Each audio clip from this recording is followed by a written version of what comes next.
got THC in her system. Oh.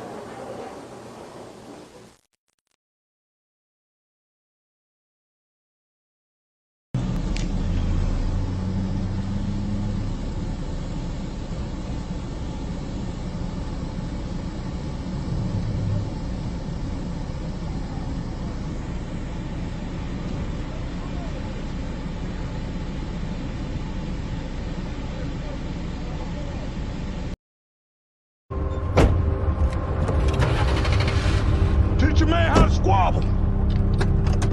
Get that trigger next time, nigga.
If you're tired of being censored on social media, join 60s.net.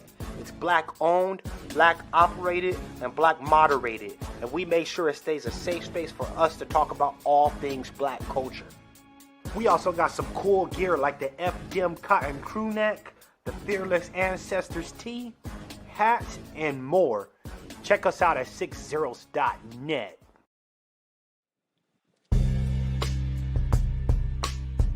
Hey girl, why are you so sad? I just got banned from Twitter again. Should have been on 60s.net. Ah.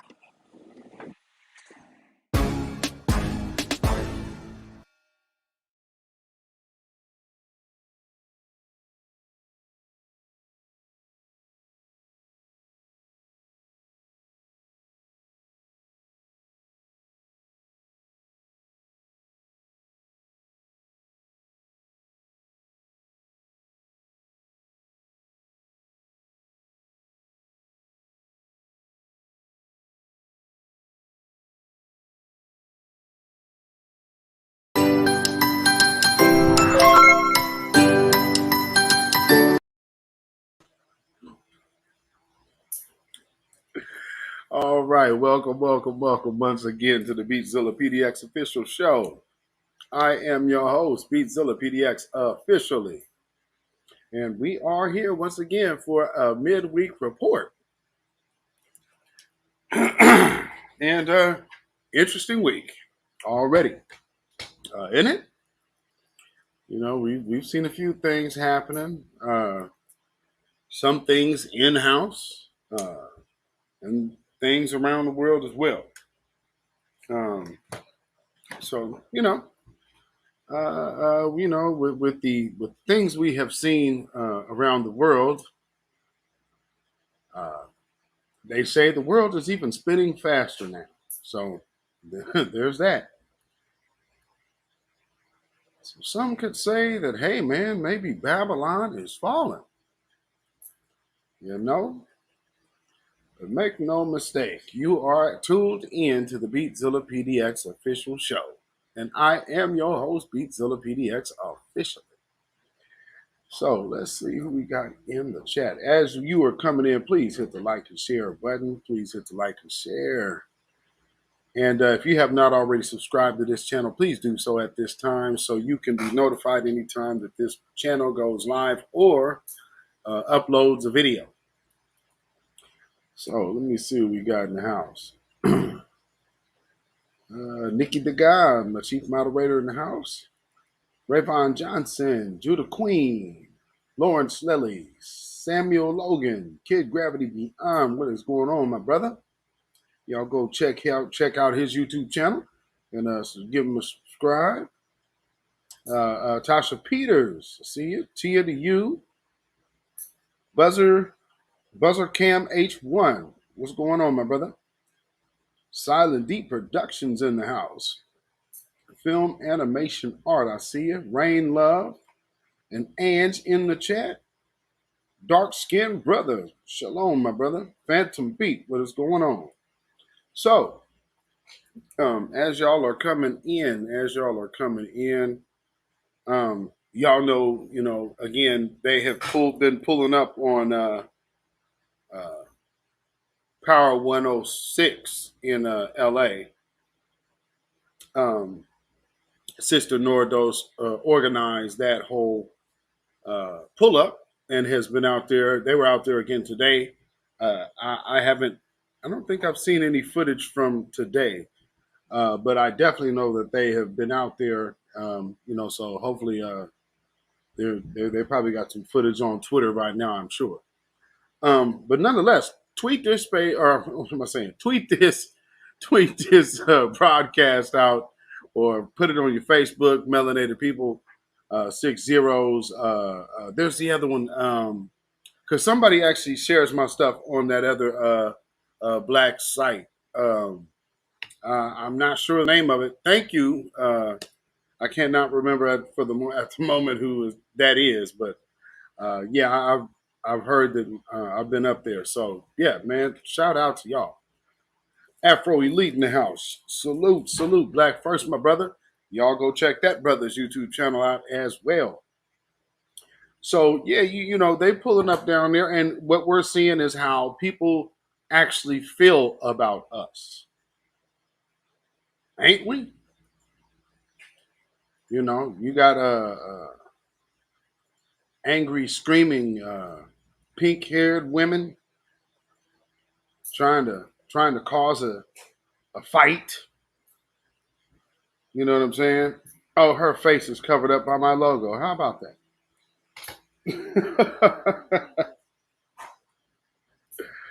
Oh, Lordy. Let me get that off here so y'all can see her face. Okay, y'all see her face right there? Yeah, that's her up there.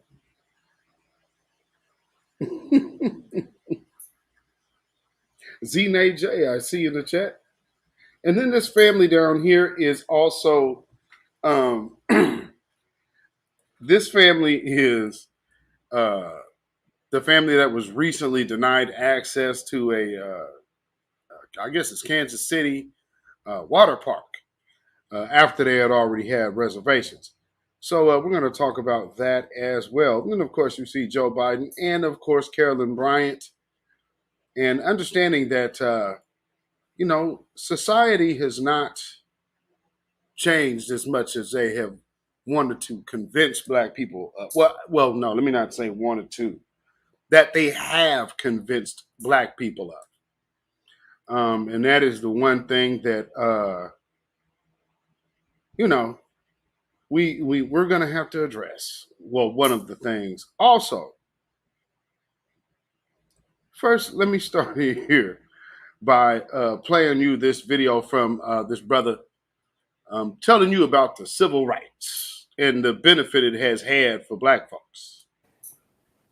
When African Americans, Negroes, challenged the system and won, and got in Title VII, where it had in it the section dealing with discrimination based on race, color, creed, national origin, sex, that opened up the floodgates, or that created the umbrella, that created the groundswell for the women's movement, the Latinos, the gays, and when these things, these embers began to flow back down, it reached all kinds of people. The irony of it all, though, is that the masses of blacks who many of whom lost their lives and whatever, they're still at the back of the bus in terms of economics. And women have taken over, they have become the conductor almost of the bus. When you look at the Fortune 500 companies, they're proliferated all over the place. Hispanics are doing a great job, even though they're trying to hold them down. They're doing a great job of beginning to inculcate themselves into the mainstream. Asians have done the same thing.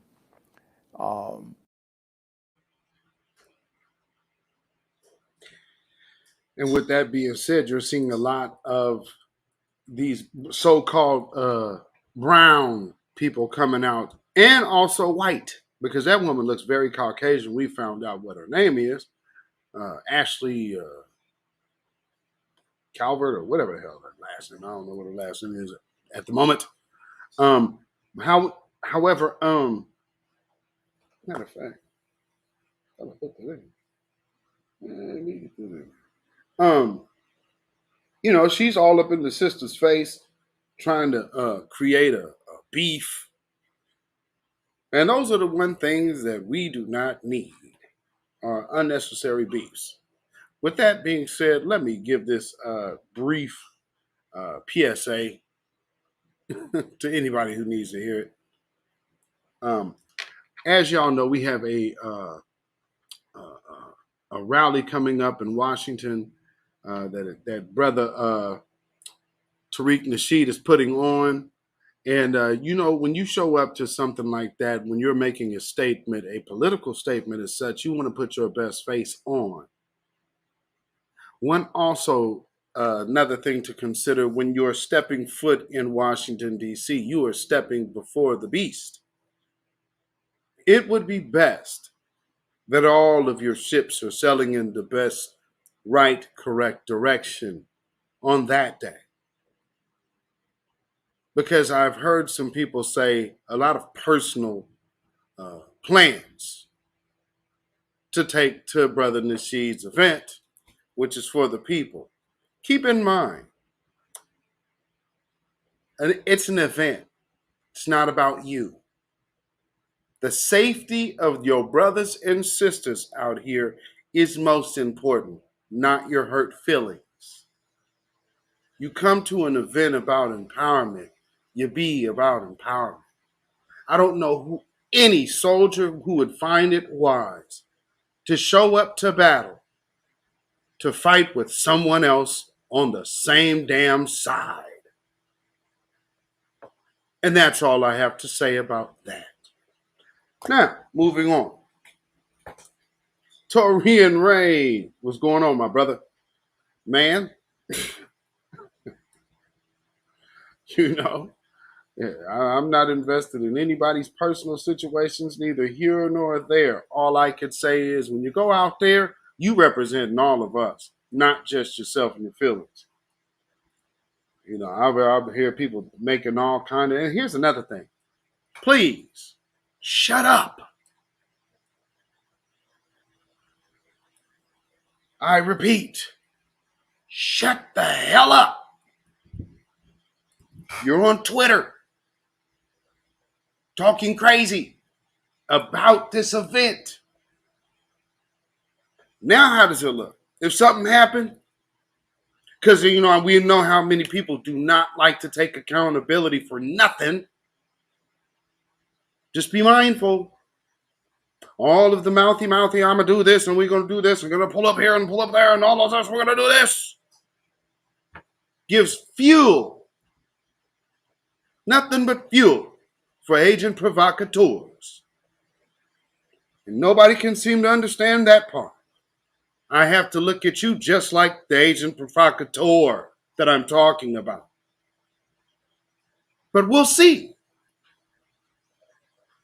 By who can shut up. Save your argument for another day. Do not bring the safety of the family down because you feel some kind of way. Good grief. More harm than you can do good by thinking like that.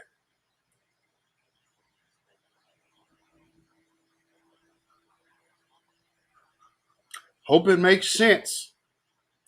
Because a lot of people do, hey man, what about 10? What about it? What about nothing? If you take yourself out there, you representing everybody out here.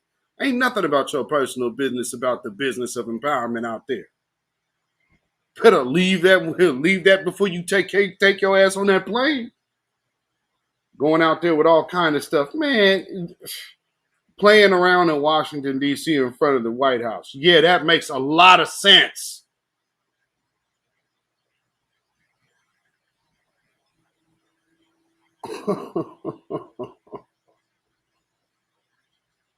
We call them eggplants. Man, crash test dummies. And you know, you don't want to run out there, like I said, man, putting people in harm's way. And you know where it starts? I want to say something. I've got to say something. No, you don't. Sometimes things are best left where they at.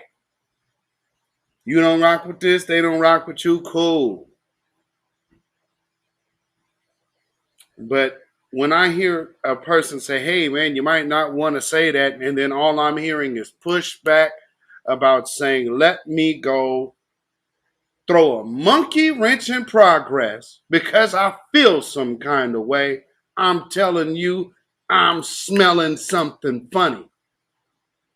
So I'll see what people how they can conduct themselves.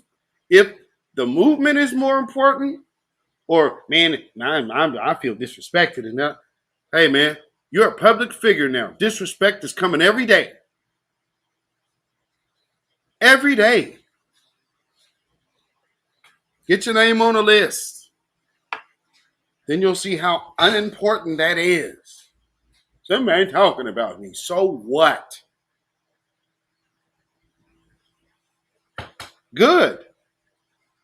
Damn it. Somebody is talking about you. Shit. At least you register. Some kind of relevant. Take it for what it's worth. I mean, good grief. I'm just saying. So, with that being said, moving on to important matters. And that is letting people know and letting the world know and putting them all on notice. Shout out to brother Torian. I was watching your broadcast the other day, brother. Go follow this brother on YouTube as well. Because he's talking about, hey man, you are seeing these actually, no, I'm sorry, not you, brother. Actually, I was catching yours. I caught yours earlier. But that was Black Alpha I'm referring to, Black Alpha Network, where he's playing the sounds of the different entities out here who may try to ignore new black media and ignore the voices and ignore the relevance of new black media, as well as what they're trying to do with continuing to make themselves relevant, thanks to the dollars and wallet of Byron Allen. But this is so funny, so I had to play this. Now I'm sure a lot of y'all have already saw that. Blackjack 21, yes indeed. I'm sure y'all probably seen this with on C-SPAN, where the brother gonna call in and they talking because they trying to pump up the griot. Because like I told y'all on my Friday broadcast, Byron Allen bought BNC and then moved the assets over to the griot. So now, and the griot now has a TV network on TV now, playing a bunch of Byron Allen sitcoms that I never knew existed. And I understand why. Yes. I would like to ask your guests, are they familiar with Jason Black, Professor Black Truth, and Tariq Nasheed? And they seem to be far more relevant and influential to the black community than the griot and other black so-called news networks. Because I heard the guests talk about including everybody. And so they say that, everybody, we shouldn't include everybody. This is about black people. Everybody doesn't fit in. Immigrants from Africa are actually on reparations committees where they don't get anything and it has nothing to do with them. So do you know Jason Black, Professor Black Truth, and Tariq Nasheed? And what do you think of heard of both of them, and I think that they serve a particular segment or faction of the black community. But what I think Byron Allen is trying to build, and so many of us who work for the griot and work with the griot, is that it is important for us to have inclusive conversations. Many of the conversations we have on the griot, the way they're written, it's like if you know, you know. But I do think that just Hold on now. See here. Okay. I want y'all to pay attention to something that has been happening, and they keep doing this to us an awful lot. What they're trying to do is to get us to start going back to dumbing down our blackness. Are y'all catching that? That's been happening recently. I'm noticing that. Well, let's be more inclusive. Huh? I'm confused. Say what now? AK Sour God, I see in the house. I mean, what? Okay, let me hear that inclusive part again, because we're probably going to hear that word often, because Byron Allen, the two words that he won't let come out of his mouth is white supremacy. So, is that it is important for us to have inclusive conversations. Many of the conversations we have on the griot, the way they're written, it's like if you know, you know. But I do think that just as it's important for black students to see me in front of the classroom, I think it's important for white students to see me in front of the classroom. And for my podcast, ooh,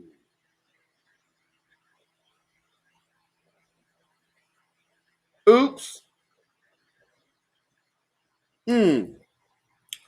So, by all means, no exclusive community. Actually, you know how it's actually classified as culture exclusive, or you could say community exclusive or targeted, because that's being part of other programs, understanding how to get around the wording. So yes, that would be a communal targeting type of situation. And we could have that with for black children, with black teachers teaching black curriculum. We have black private schools around the United States of America, so that's nothing new. There some may not be as well known as others, and some may never have materialized. Buginis, I see in the house. Yes, indeed. But nonetheless, this woman is wanting to have inclusive. So again, when she's using the word inclusive, she's using that not just in our education, but about our culture.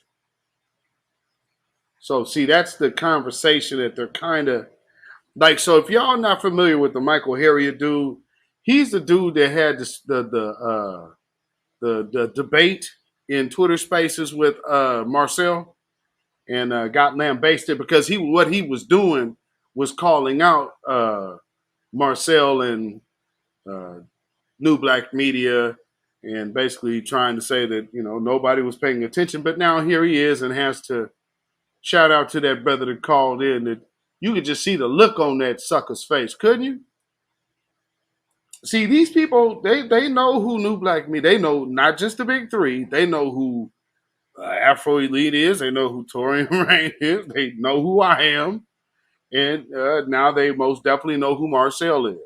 They're going to be over there tapping the brother's phone over here pretty soon, too. If you ain't already hearing click, click, click, click, kid. The Blackest questions, I don't think it's valuable if only Black people know Black history. I think so many non-Black people need to understand all the contributions of Black people, and that's including a diasporic conversation about the contributions of Blacks from not only the United States but Africa and the Caribbean. Well, you can go to Hidden Color Film, I think it's .com, and also blackchannelfilm.com. And those two channels will aid you in some of the curriculum that you probably should be knowing. Because there's already this material that has already been around. Also, there's so many different lectures available by Dr. John Heinrich Clark, Dr. Yosef Ben Yakin, Dr. Ben Sardama, and the list goes on. There's so many that you can get your hands on. Dr. Kawanja Kajufu, and his breakdown of the school to prison pipeline, which that's an excellent series that you probably should watch. So again, I just so you could know when somebody's full of crap and they're coming up to you with a boatload of BS, talking about, well, not just our history. These people know our history and they don't give a crap. How would you say that it's important when they're banning CRT, which basically just means discussing positive Black history, or negative in someone else's favor, but positive for us because we survived it? Well, let's continue. I wrote a book called Black Ethnics that really talks about the need for us to build coalitions across the diaspora and then start more substantive conversations. I definitely think that there are some conversations that Black people need to have first, but the inclusive element of the griot, if people decide to tune into our various podcasts on the network, it's so that they can learn something and they can reflect on the ways in which fuck them niggers. Yeah, that Black and brown inclusion thing's really working out, huh? Hey, man. Woo, shout out American Cholo. Boy, but I was just calling Tariqa get Fuck them niggers. He's for real upset, wasn't he? Yeah, okay. I'm not racist.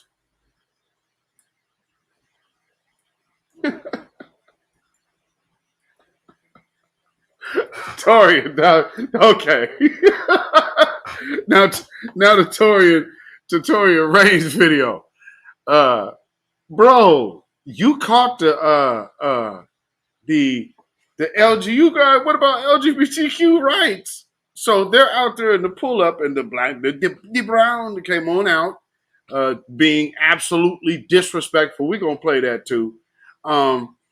But do you understand this, brother Tory, man? Good, excellent catch, brother. Toya Ray, man, he found there's one of these dudes that's talking in the background and just out of nowhere throws in the like our brother says, the Academy's agenda into Nordos. Like, huh? Then, there were Republican white supremacists.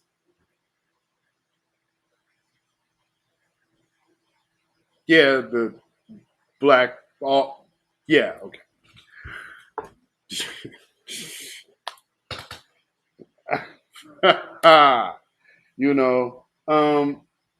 All I did was Costa Rica and get a cool.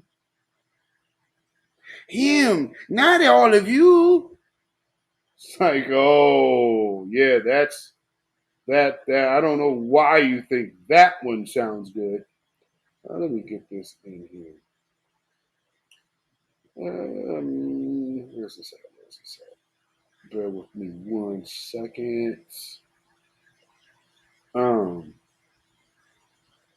Why do I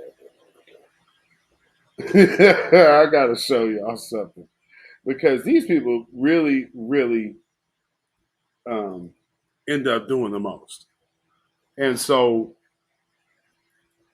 yeah, because I made a tweet earlier about reparations now trending. And reparations now is actually trending over Trump. So y'all know Trump got his Mar-a-Lago estate raided by the FBI. Well, that's still not enough of distraction to get past foundational Black Americans' demand for reparations. Because at the end of the day, we see that society hasn't changed much. As much as they have said, "Oh well, we're in a new space and time." No, that's usually pretty one-sided. So as somebody came, trying to do his typical low-key white supremacist trolling, he's mentioning how he tried to throw in the black violence thing because you all know where the hashtag white violence came from. So I guess that was his attempt to what about black violence? And we're gonna talk about the push of the Democrats also trying to push black people as the face of violence as well, because that's actually happening in my city, and so we absolutely have to address that. But look at this white woman here who we do not believe is actually Mexican, but she hates black folks enough that Ashley Cantrell felt that she should come out here and get all up in our sister's face. How about that?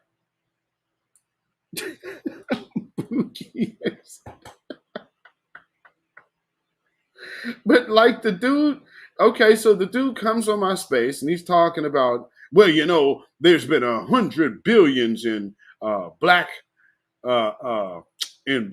race-based education funding. I'm like, hundreds of billions? You got to be kidding me, dude.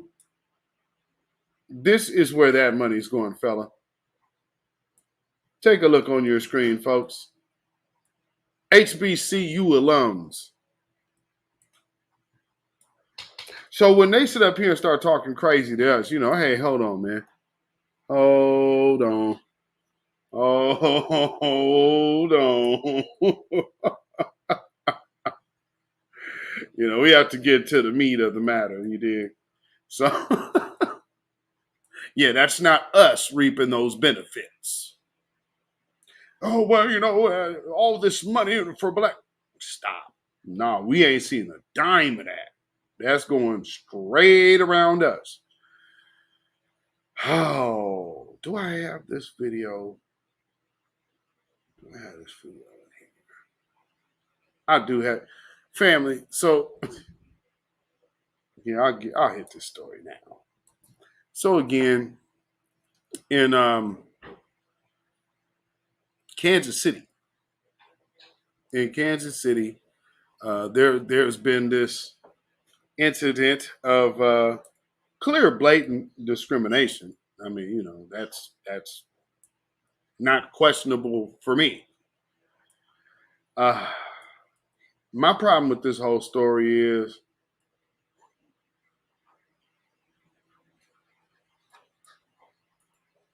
I'm going to tell you right now. I listened to the complete interview from this family.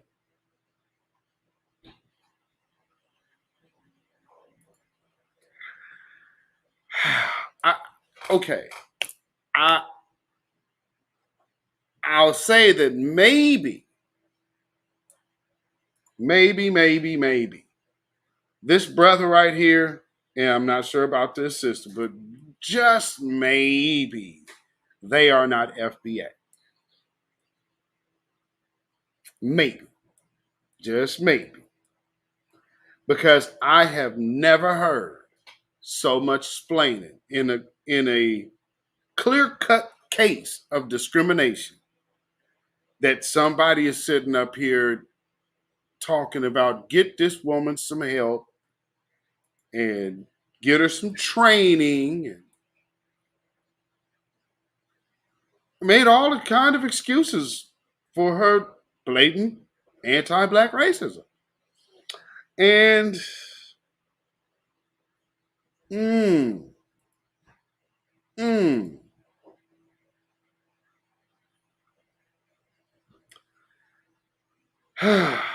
so I have to say this.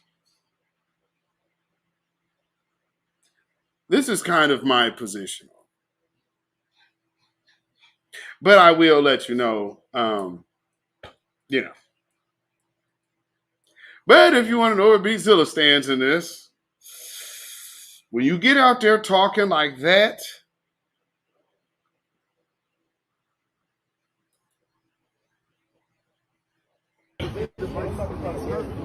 Very much. Cancel on a kid's birthday party, a private party, because of You're not comfortable. because you're not comfortable with what are you uncomfortable with? Because we're black. The outreach. Because we're black. Because we're black. Because we're black. Because we're black. What makes you uncomfortable? I can respect What makes you you. uncomfortable about all the people that they see on the street and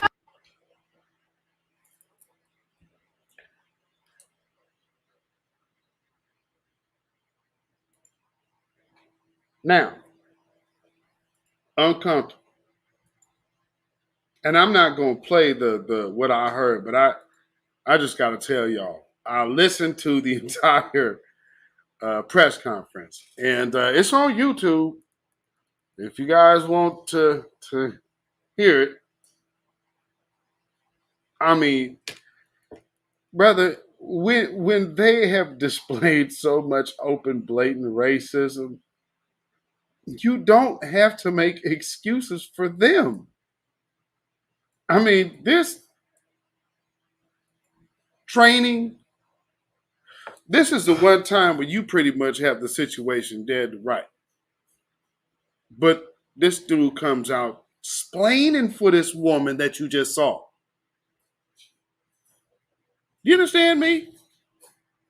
Like this is the press conference that you're saying we are suing them, and then you start caping for this woman.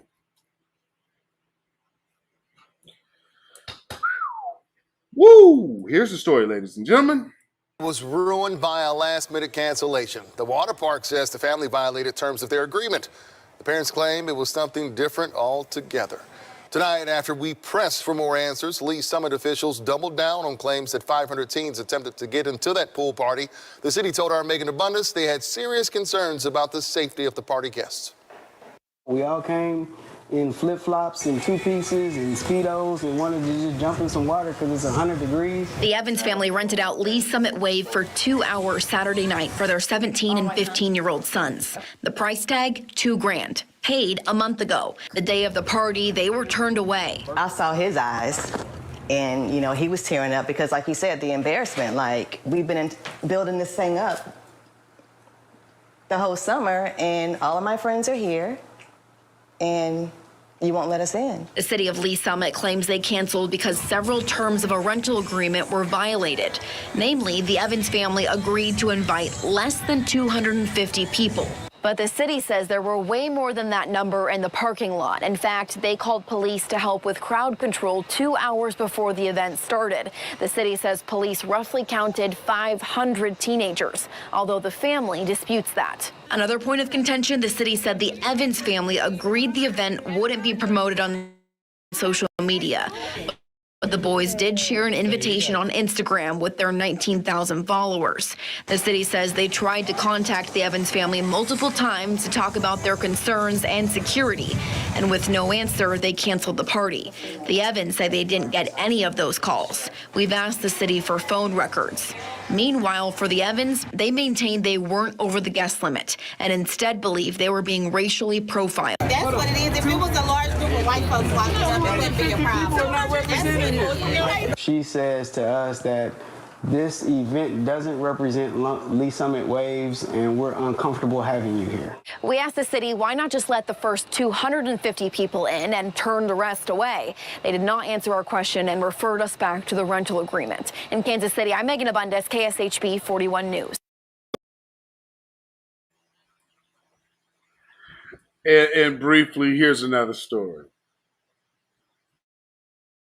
Birthday party for their two teenagers, but when they arrived at Summit Waves this past Saturday, they weren't permitted inside the water park. Chris Evans complained to the city of Lee Summit this happened because his family is African American. On Monday, a small group of protesters assembled in support of the Evans claims of racial discrimination by the city's Department of Parks and Rec. I'm just upset that in 2022, we're still having these same issues. Protesters Sarah Washington and Laura Logan don't know the Evans family personally. However, they've read social media posts from the family indicating they had a signed contract permitting as many as 250 teenagers to attend. Members of the Evans family advertised the party on social media.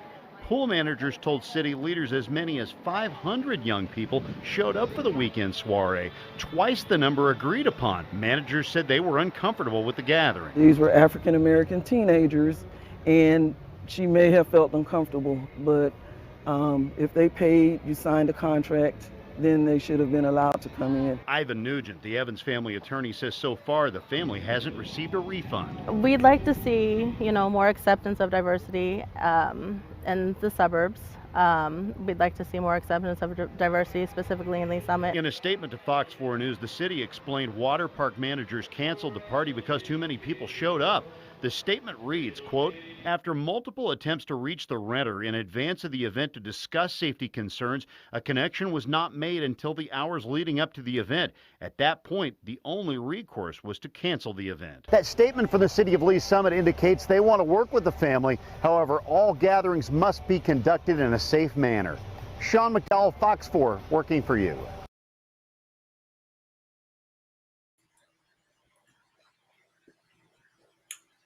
So, cut and dry, family. They had a signed contract, and they didn't want to give them their money back because they uncomfortable. But they gonna sit up there and keep all that bread. See, that's scandalous right there. That's a hustle. That is a stone cold hustle. So make sure that don't get out here and start splaining for people who are doing stuff like this. Because I'm telling you, y'all can see the press conference that they did. I believe it's Chris Evans is the father, and he does the majority of the talking. Geez. I mean, yeah. I don't know what to say. It's like when you have a situation where they're just short of dropping the N-word on you and saying, hey, man, I mean, you have a signed contract and they're doing all of this. The police came up there. Obviously, it wasn't looking like a threatening situation. But this brother, the father, Chris Evans, just got up there on that press conference and absolutely started tap dancing like Like he was tap dancing like he had Crump sitting right next to him. I mean, so if you guys want to go see that, go watch the Chris Evans press conference. But yeah, as for me, that it's not right at all what happened. But we don't cape for suspected white supremacists that are blatantly carrying out anti-black actions against us, and then talk about, well, maybe they just get them some help and get us some training and maybe they train the racism away. No, they will not. But I guess there's wishful thinking. People really believe that that's going to happen. Lord. Well, if you believe that, just take a walk down memory lane, shall we? The children into it any more than we have to. We're doing it for the children, but I don't feel that they are old enough to understand the problem as it is. Do you think a Negro family moving here will affect the community as a whole? Definitely. In what way? I think that, well, the property values will immediately go down if they are allowed to move in here in any number. And what of the dream of middle-class respectability? If a Negro family can afford what you can afford, how do you justify your feeling of superiority? What other objections, aside from the effect on property values, do you have against the mayor? He's got 3 children, and evidently he feels that they will be accepted socially. And that so they'll be accepted socially. See, they were forecasting the future to say, so much so that they'll want to date.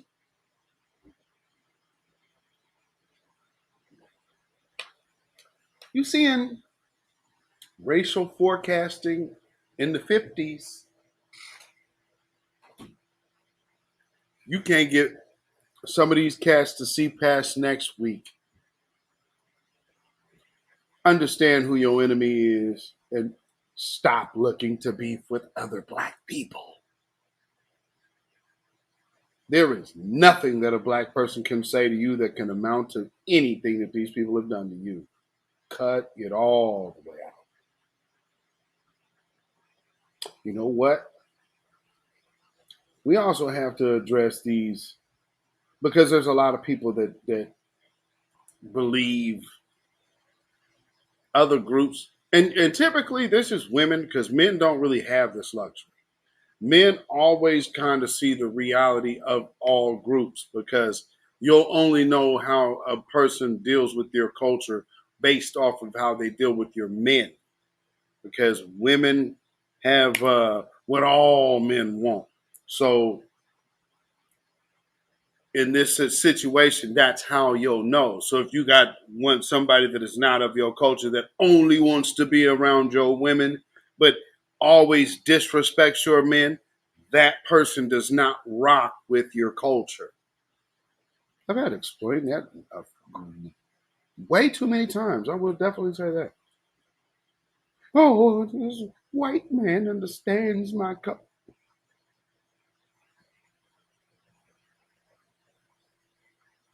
Lord. No, he don't. So let me see where I got some old school. Just let's go back. Oh, wait. No, this is the first one. Here we go. Just some old school clips here. Just letting you know how, because some of these brothers be wanting to go exotic and advocating for certain things. That's cool. But you always have to remember, ain't nothing wrong with paying attention to everything that goes along with the scene and the company you keep. Because the person you're with might be cool, but the people around that person may not be. Becomes a book knowledge profession. You become a nurse, and then you take this extra training to work in concert with the doctor. It is not a profession that you grow into through apprenticeship anymore. So white women took over this profession. Right now, 87% of all midwives certified in the United States of America are white.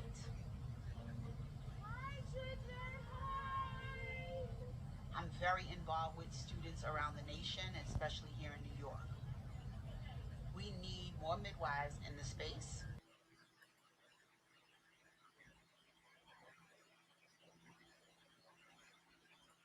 What they say about that infant mortality rate and black women and births and all of that?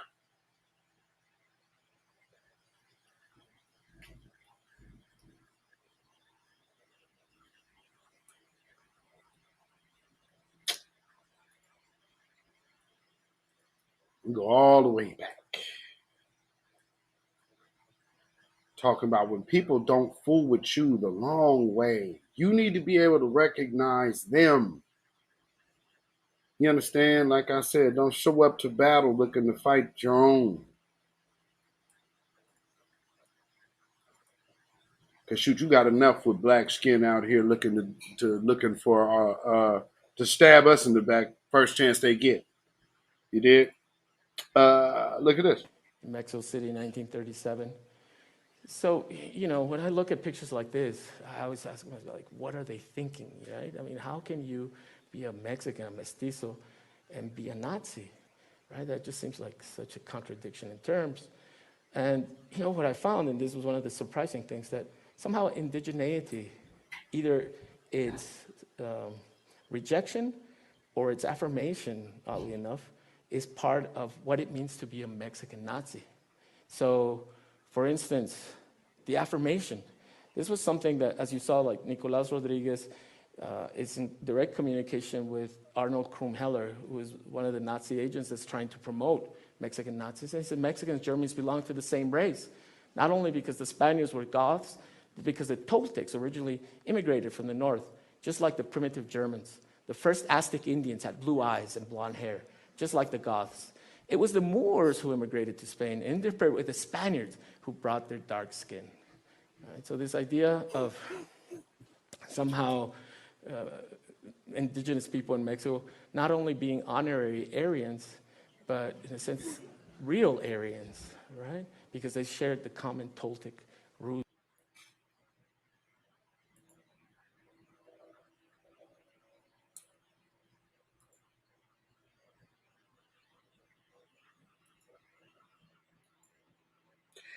You know, I just have to cover both bases because some people, you know, be, well, where, hey, man, she ain't white, she Mexican.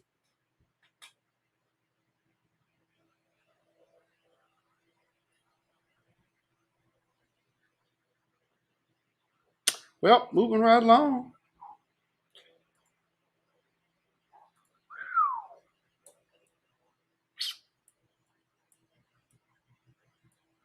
Not sure who needed to know that. Just help.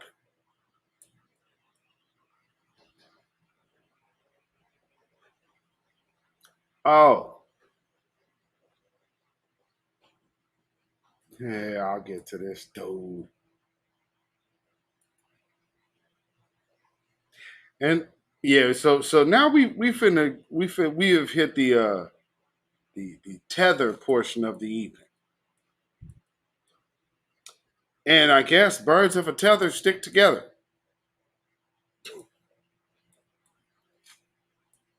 That's a new one.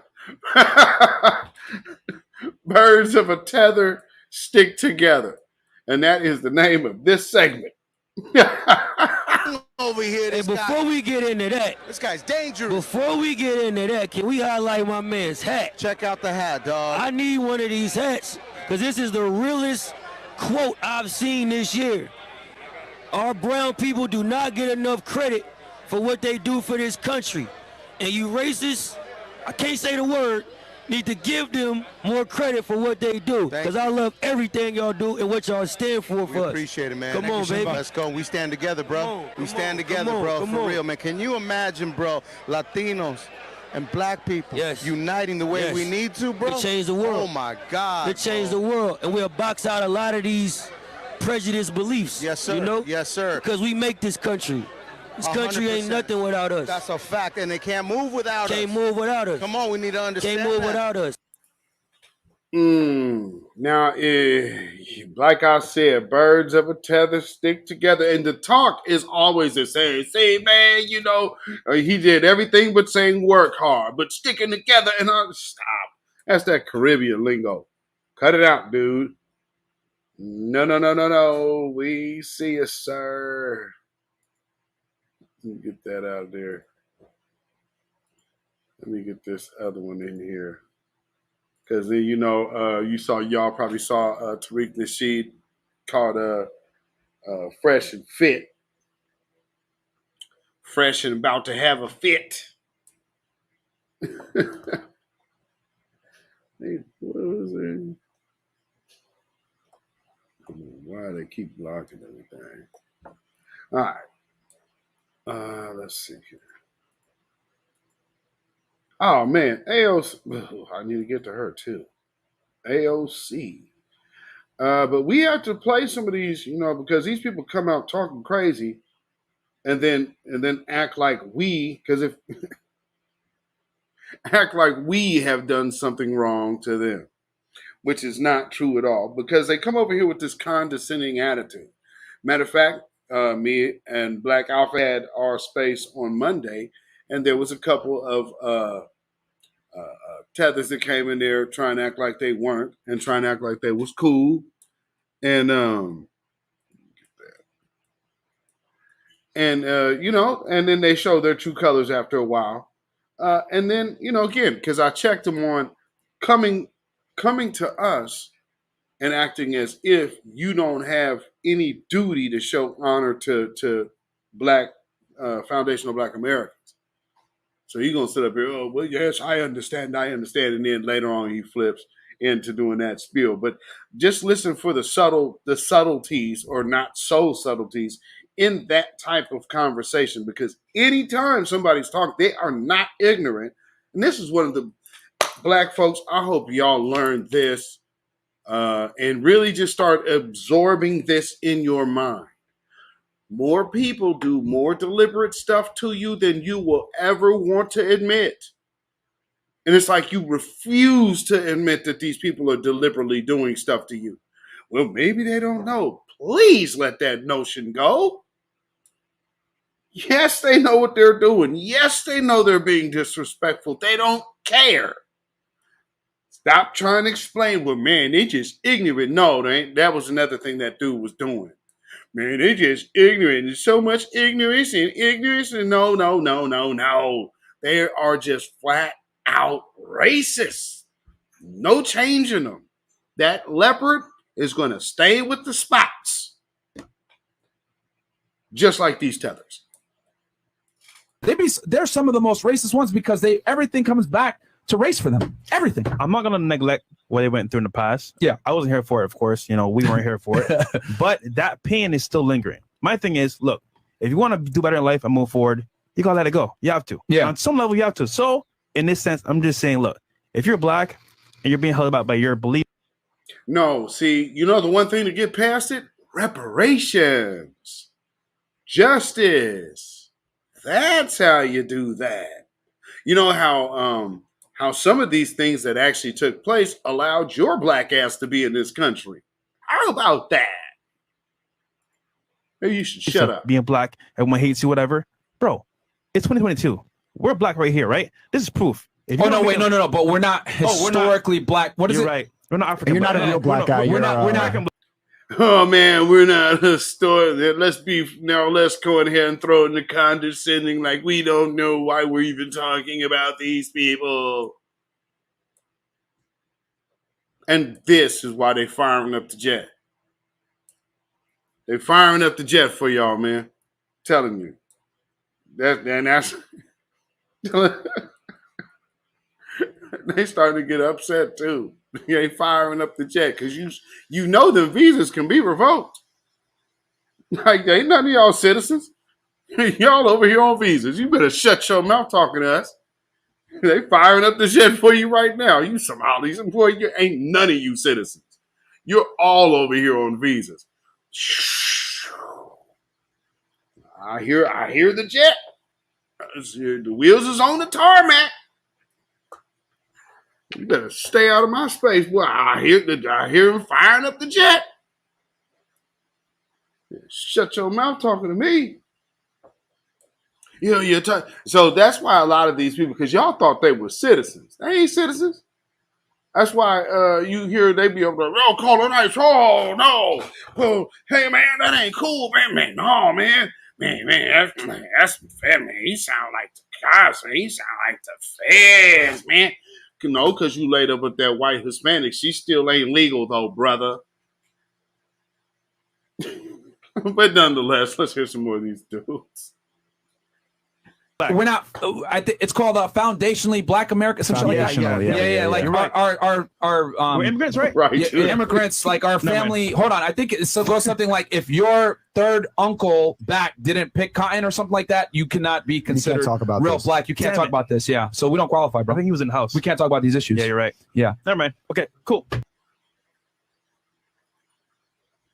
So you have an Arab and a Haitian talking about black issues. Why would you be talking about another culture's issues?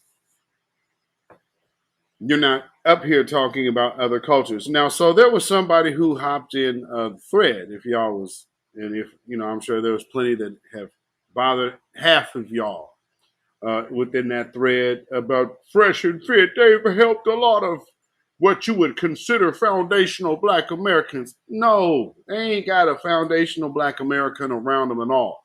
And the only ones that they have brought up there was the females and Tommy Sotomayor.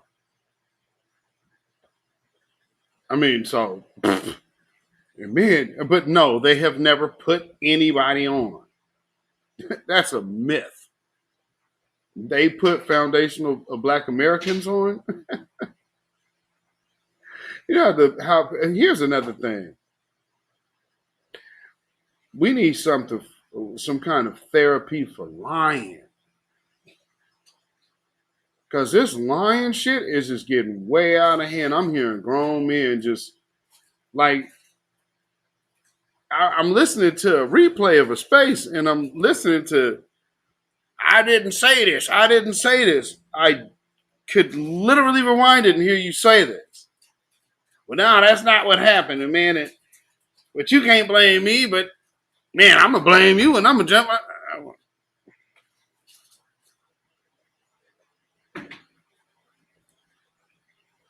I mean, it's some of the stuff, man, it just make you wonder, like, is people ageist or are they slow? And I ain't trying to be funny, but either you're an agent because you acting real police-like, or you slow. Something ain't firing. Because, I mean, I hear all of this, we outside talk. I know you have to have better common sense than this thing. But I hear the man, all right, I'll give you the benefit of the doubt. I'm just saying it's not looking familiar to me. I don't know. Maybe my skin is thicker. Oh, yeah, I kept thinking space. Don't belong here. It starts with the removal, not debates. Yes, indeed. And Joe Kaleda, I'll see you in the house. Oh, thinking space. Juggy Natty, I'll see you, TJ. Yes, indeed. I agree. Thinking space. Still Kevin Trees. All right, I think I got everybody now. I think I'm caught up to y'all. But yeah, and truth be told, man, you got to monitor your energy. If you're seeing things that are repeat performances of just absolute negativity, avoid that. You know what I'm saying? For some, that might end up being like a car wreck or a train wreck, like you just can't seem to turn away. But nonetheless, man, that stuff will start rubbing off on y'all, man. Y'all better let these people's insecurity and mental issues work themselves out without your presence. Because here's what a lot of y'all gonna end up doing. y'all gonna end up trying to rationalize somebody who's legitimately insane. They just been functioning with other people who are legitimately off, but able to function well enough and make it look like something when you doing that. But you got to recognize, and again, these type of individuals will always be perfect at surrounding themselves with the protection of the other people who got respect. So then at that point, it's like, hey man, when people start calling on y'all to check certain people, there's a reason. And I've seen some very, very wild things out here said on this internet. And I don't understand it. I mean, because for me, I wouldn't be talking in certain manners over any transmittable device the way I'm hearing people talking. And then I'm going to disclose my location to where I'm going to go, not knowing who deal with who connected with who protected by who. All of these different elements in life that I just watch people throw it all out the window. My feelings are hurt. Wow. Phew. I be hearing some crazy. And people act like that. Like, man, you hit it, man. You got at him. Word?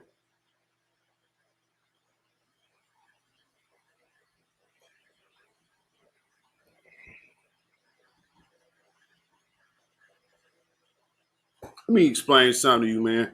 Some people so gangster, you wouldn't even know they had a problem with you. Tanya Zion, I see in the house. Because why would they ever want your name? Because if first time you hear that, you know, if you had a problem with them, the first thing you're going to do, mention their name. They'll never let you know. That is a horrible place to be in with the wrong individuals. That's why, you be careful with threatening people out here. I know how souped up someone can feel at the moment. But this is the real world out here when you let certain things fly out your mouth. People are watching and listening. And not everybody will take things the same manner as the person even whom you're talking about. Just be mindful of doing that. You don't see nobody else out here doing that. And at this point in time, truth be told, as much as I hear people talk about off code or on code, the one thing that definitely shouldn't be happening right now is threatening another black person. And then turn around and have on code in your mouth. That's insane. Nonetheless, moving on to birds of a tether.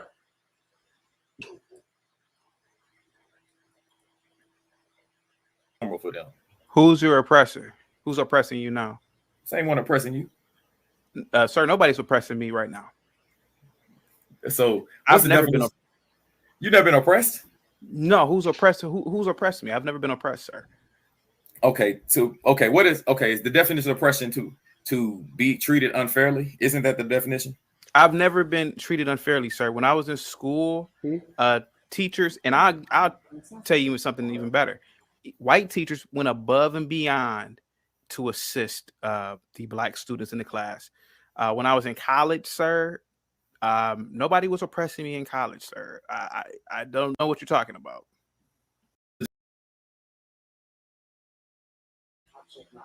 Okay. Just doing what is by nature. Me, and there's another one.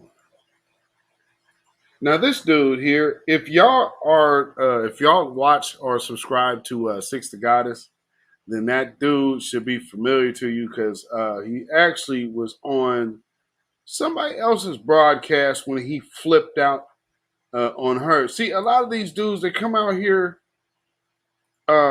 Expect, man, sisters. Let me tell you something about these Africans. The reason why they like coming over here to mess with y'all is because, number one, y'all don't know their history. Number two, they're probably not. They're gonna act like they're gonna marry you, but they're really not. That's when they'll go ahead and drop it off on you real quick, and then be like, "Oh, I had to go back. My father is sick, and but I want you to come with me. Come live with me in Africa." Right there off the rip. Ooh, easy out, baby. Gone. So, it's game. It's just game. Same colonizer tactics. You said, I don't want them, Tanya. Get that lotion away from my feet. Oh, man.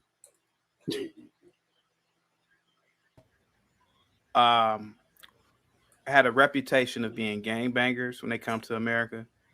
If they had a reputation of being deadbeat fathers and bad families, the Black American or foundational Black American community would overwhelmingly embrace the Nigerian. What has happened is that the Black American or the foundational Black American is looking at the Nigerian, looking at the success, like you said, C-suite executives, doctors, engineers, business owners. They're saying, how did these Black people come here? No, we're not. I'm in here in one of the West Coast places that conduct a lot of international paperwork. So a lot of your people come out this way, brother. How? Oh, I'll tell you, government subsidies. So while you're running from your dusty government, you're coming getting money from ours. See, here's another thing that these little dirtbags don't seem to understand. We're hip to the game now. And so they act like, oh, we just came over and all we did was we had our sticks, our walking sticks, and our satchels on our backs, and all we did was make ourselves from the ground up. Stop it. Zero interest business loans. Get your punk ass out of here. See, these people always come over here and do this, and this is why I'm telling y'all, don't let these people come into y'all spaces talking to you stupid. They know what they're getting. They look at us and see, this is fantasy for them. See, they just look at us and we are doing so well. Brother, anybody in the chat, put a 1 in the chat if y'all have ever watched anything from Nollywood. Anybody in the chat watch Nollywood? Come on, man. Come on, man.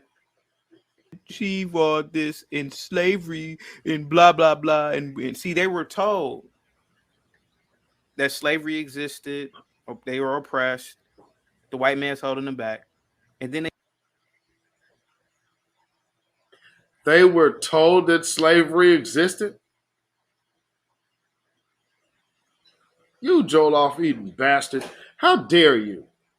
No. I've shown y'all pictures on my Instagram of my relatives fresh out of slavery. The hell is he talking about? What the hell is he talking about? They were told about it? No, doofus. My great grandfather died in 78. I was living. The hell are you talking about? Man, see, this is how you know these people did not grow up in this country, because a lot of these people weren't here when our grandparents and great grandparents were living. So they come over here. That's why I'm always leery about people who like, we got to rush to do our lineage. We got to rush to do our lineage. Really?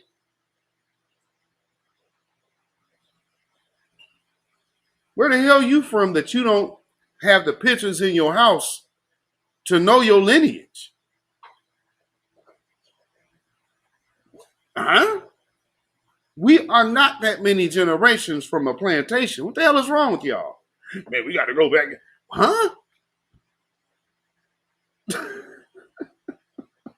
How long ago do you think slavery was? Y'all act like that was ancient history. What's wrong with you? No. So anyway, back to this ass. These and that's why I'm just saying I have to look at you funny to say that we have to go digging and we were told this or we were told that. Yeah, I was told by my great grandmother and my great uncles and all of these people. Yeah, I was told. All them folks that were sharecroppers straight up in Reconstruction. Yeah, I was told. We are not that far removed away from that. The hell's wrong with these people? They see my parents. They see your parents. They see other Nigerians. No, we don't. And they're like, and something doesn't click. So instead of critically thinking, they listen to idiots like Tariq Nasheed, dogging the Nigerian, dogging the productivity of the Nigerian or any other West African that comes here. Now they're the enemy. But the true enemy is you. You've been here for 7, 8 generations. You didn't take advantage of the free public school system. You didn't take advantage of all the resources in this country. Instead of going to Trigger Mike, you went to HBCU. I did. How many black kids really were majoring in mathematics compared to social sciences?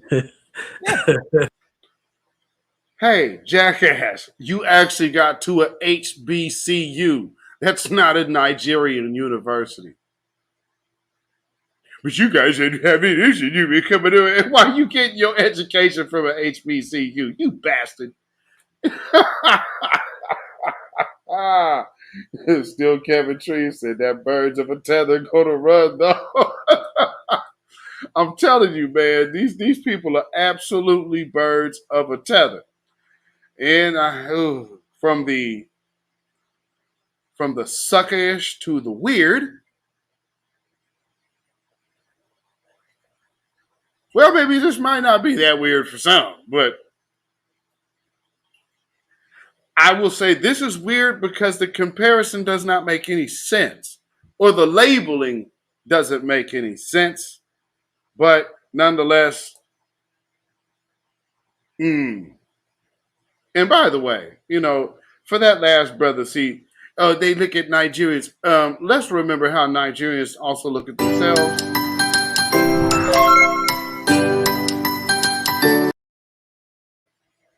So yeah, let's keep it a buck. Shout out Red Joker. Patriots.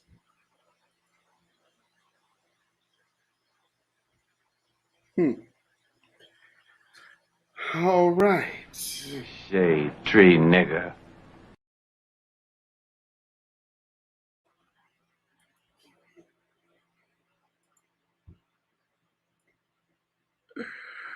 Lord. And again, I'm going to say like this, man. I'll turn these notifications off. Now you all of a sudden start getting 1,000 notifications on your screen at once. Lighting Twitter up right now.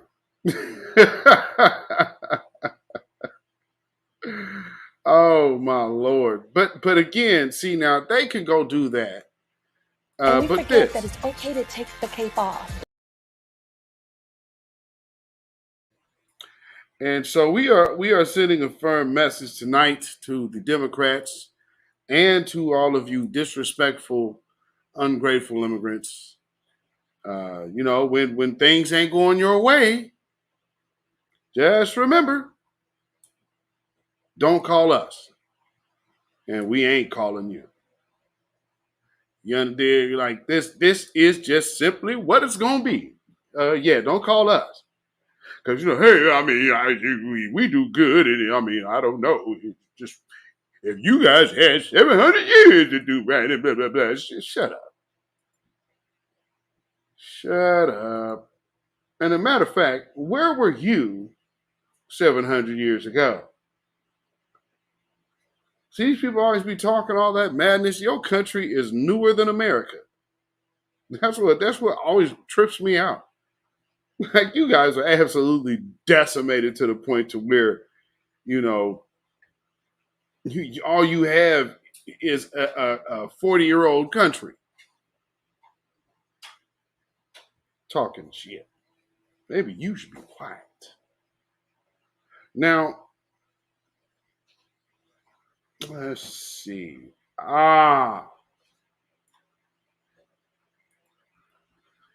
Next in Birds of a Tether. One of your typical tap dancing, Sambo-ish, coonish hen tethers. Brandon the Sambo Slatum. Willing to forego a VIP experience for her kids that she spent money that she probably didn't have to take them to this place, and she wants $25 million, but she don't care that these kids probably don't have a daddy. Now, I'm not saying that's her situation, but I have seen all too often women and people pushing an agenda, but she care about the Sesame character saying no to her kids, but the daddy ain't there. He said no a long time ago, and she ain't getting no money from him. Now, let me make sure I'm clear. I don't know their situation. But in every report, mom. Okay, so now I'm going to point out two things about that. Number one, notice when people do that type of talking, because, again, in certain spaces, you see people talking the same circular, nonsensical arguments. So you keep seeing that. Just take note. Also take note to an immigrant with a Texas accent. Just something to kind of put back in the back of your mind. Anyway, with that being said, look at what he's trying to do. He's trying to draw up a straw man argument. Funny, wow, that also happens awful lot. And then say that these are the type of tactics. She must not have wanted the man. He said no a long time ago. I don't really know these people's situation right now, though, but I mean, I'm just saying, welfare queen. I mean, what the hell is wrong with this dude? Brandon Tatum.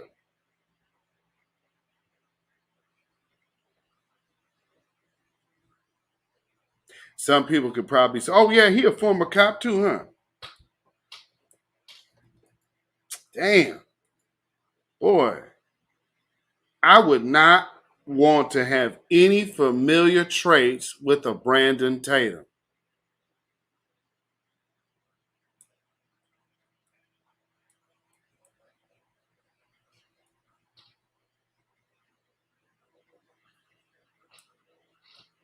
Young, ooh, ouch. Woo! Tatum Pharaoh, boy. Sometimes y'all be turning to Tatum Pharaohs. Oh, Lord. Oh, boy. Ouch. And last but not least, in Birds of a Tether, sticking together. We have to deal with all of these the black and brown coalition. They said as soon as, oh, you guys are getting something for yourself, that's not fair. We should get something first. Matter of fact, we need to protest you getting something. God, now. We cannot let these mayates get their money. Then they'll be going and get lolos looking like cholos.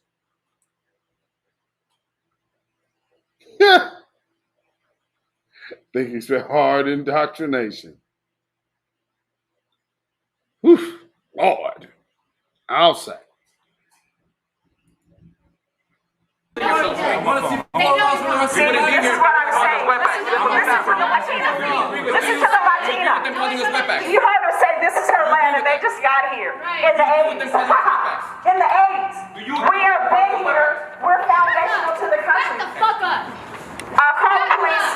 Did you get that on record? That's assault. Someone call 911 right now. Call 911. Y'all didn't touch her. Fuck that. Call ICE. Call 911. We have them assaulting us all because we're fighting for our economic viability. Get her on camera. She came here She came here yelling and screaming. She can't control herself. She's volatile. She's not like she's metal. She wanted to fight. She said, let's act like we're in the living room. In what culture do you fight in your living room? We don't do that here in the United States. Not in Black American culture. She wanted to fight me in a living room. Who does that? We're having a political conversation, and she wants to fight because her mind is so low level that she can't conduct herself at a high level. Now, just look at, just see how all of them are acting about our issues. Us getting respect is garnering disrespect. That's why I'm telling y'all, when y'all see these people come around you in these spaces and they start, I don't really know. I mean, because like I said, we had somebody come up in our space the other day talking, what I've heard as a rhetoric. So?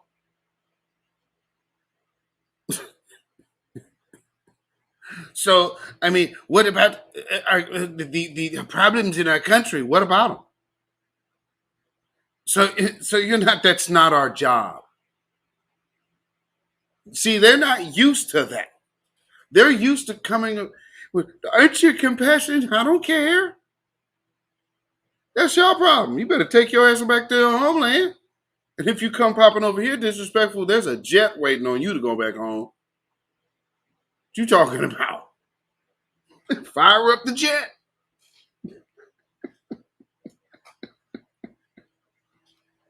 You see how they did them, how they did them Haitians?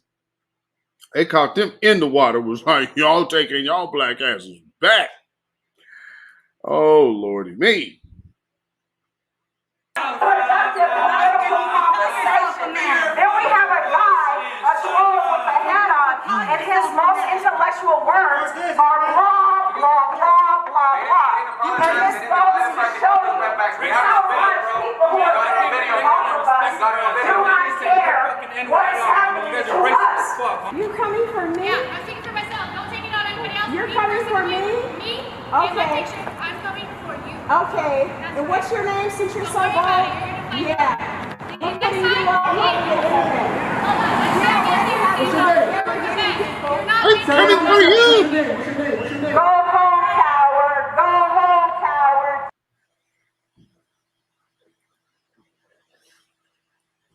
She's really upset, huh? At a woman that she don't know. Like, she's personally upset. That just lets you know how much she hates black people.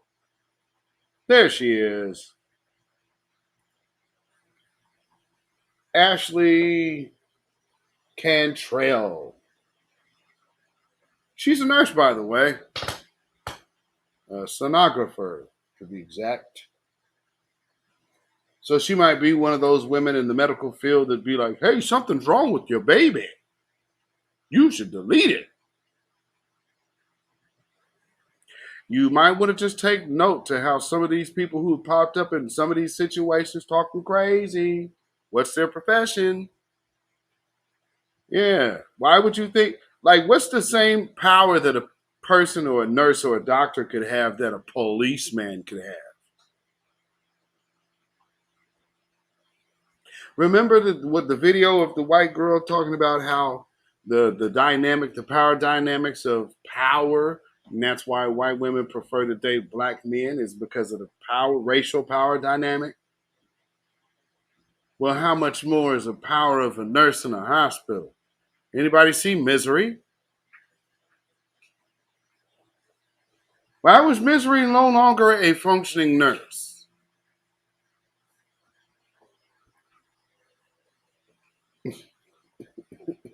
You understand?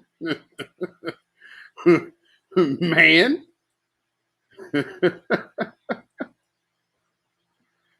Boy, oh boy, oh boy. Who's working on her? I mean, oof. And she looks just simply white. We got little Enrique Tario's cousin over here. Got George Zimmerman's cousin. We're going to come out and we're going to protest you. See, we have to stick together. And you guys are sitting here preaching divisiveness, man. All of this divisiveness against black and brown, man. Black and brown together, man. Together. Together forever. Got now. Yeah, one more thing.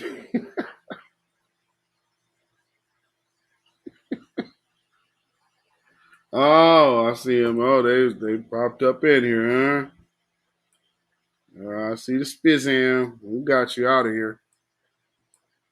Boy, they've been hitting all the black channels here lately, too.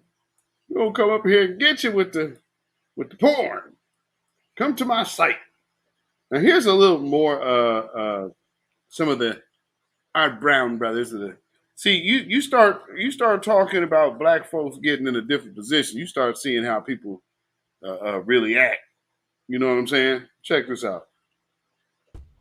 Hey, check it out. Hey, Alex. I think I give you a lot of respect for what you do. I think you're very passionate, just the way I look at Bernie Sanders. You guys stand for something, but don't get smiles right away, bro. I think you're a fucking idiot, but I respect everything you say because you're passionate, but you're a fucking idiot. You're a low IQ vato. You think you're this and that. Look, bro, I get it. You've been through some shit. Your friend passed away, but you don't understand business, baby. I grew up in the hood. I came from nothing. I'm not rich, but I'm making a cool little six-figure income. I don't complain about the white man. I don't give a fuck about the system. That shit doesn't hold you down, baby. What holds you down is your attitude. You got a victim mentality, fool, and that's your fucking problem, dog. Nobody owes you shit. I get it. They brought you from Guatemala. I get it. But you know what? In 2022, the system is open for everybody. Capitalist is the only way to go. And I know Lucky indirectly, but I don't know him at all. I know him because of his podcast. He's a hustler. He wants to make his money and he wants to take care of his kids. Yes. And the way you are, Alex, you're just a victim-minded vato. But I respect I respect how you're passionate about it. But you know what, fool? You got to quit that shit, dog. Huh. Because this is an interesting caller, bro. I mean, bro, and the idiot word, dog, is like, you're above that, right? It doesn't affect you, dog. You know what I mean? We're gonna take that. Why don't you come out here right now and tell me in my face? I was kidding. No, we get it. We get what you're saying. You made your point clear, bro. Now we're gonna let homie respond to that. Nah, I agree with you. I feel like we should take accountability of us to like actually work hard for what we can. But like, let's look at the statistics. Like 63% of people, wealthy people in this state, in this country, are built off of inheritance. Look, dog. So what, dog? Let's get your own inheritance, baby. Let's keep working. Let's keep working, but you cannot say that works for everyone, dog. Because 1 out of 10 what do you got going on? Small businesses, 1 out of 10 small businesses are failing in this country. You cannot say that's a success, my dog. Why? So you know why? Because Republicans have policy. And so you see the dude on the phone? So that dude is actually literally talking against the Republicans. Imagine that. This gonna be minority white. And y'all gonna have to start dealing with the Hispanics. It don't even look like they dealing with you much today, Joe. Speaking of Joe. How about it here?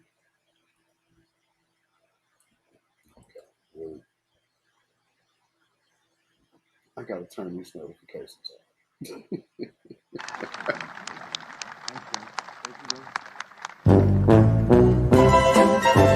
Now our great speaker, our partner, who all of these bills we've met. There we go. Now, yeah. So, I think, what am I going to do? Because I want to show y'all something about Portland. I guess we will. I'll take a break for now. So I will take a quick break. And y'all know what time it is. You know, and I guess, again, they're the crossover tethers.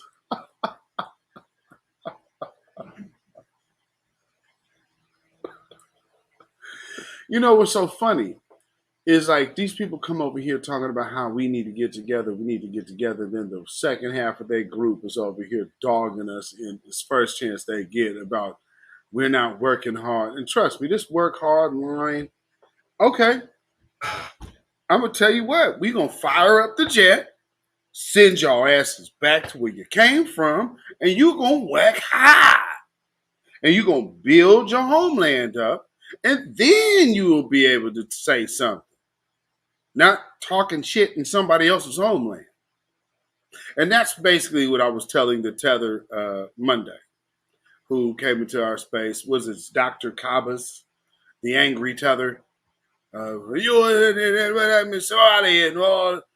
know somebody come over here with respect unless you have to see us face to face because, you know, you get your mouth slapped. But we do understand, you know, your disdainer. I'm well aware of this. So, I mean, again, that's what I'm saying. Y'all little lighting the ass, ashy in the foot type suckers, man. You don't really have no space to be talking shit. Oh, use a bitch ass nigga. Use a bitch. Calm down, ashy foot. You need to you need to worry about your own thing. Y'all came over in our room. It's reparations over immigration. Period. And reparations ain't did or immigration ain't did nothing for it. It has been a detriment to it. And I broke that down. Like I said, I broke it down for him. He's, oh, I understand. Oh, I understand. And then the other woman who keeps sending me invites to her Twitter spaces, Djibouti, you know, I guess he didn't like the way that I was talking to her, but obviously she didn't mind getting checked. So, you know, that's one of them, you can't talk to no woman like that. So it's probably why you can't get one right now. But, you know, there's that. Oh, man. I be hearing if y'all don't, I can't, this is another thing that has to stop. There's too many dudes out here that come from the it ain't tricking if you got it era, giving like feminine or giving man advice to how to deal with women. Anybody from the it ain't tricking if you got it era, do not take any of their advice.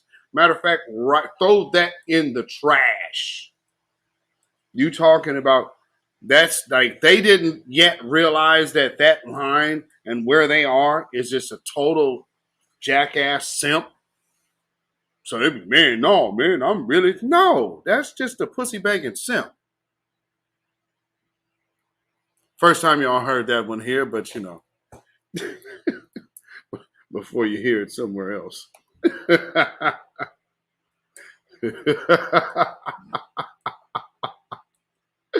You know, because we have to keep it a buck around here. Gold bond working.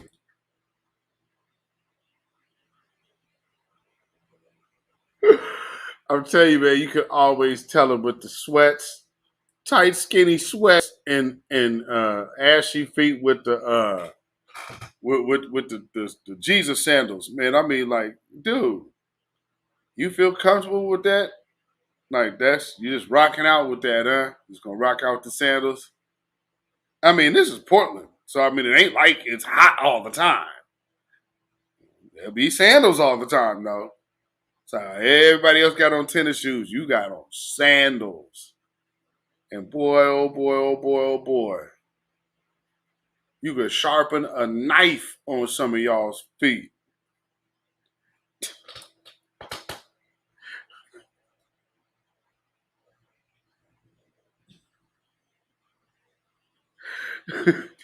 Sharpen a machete on your feet.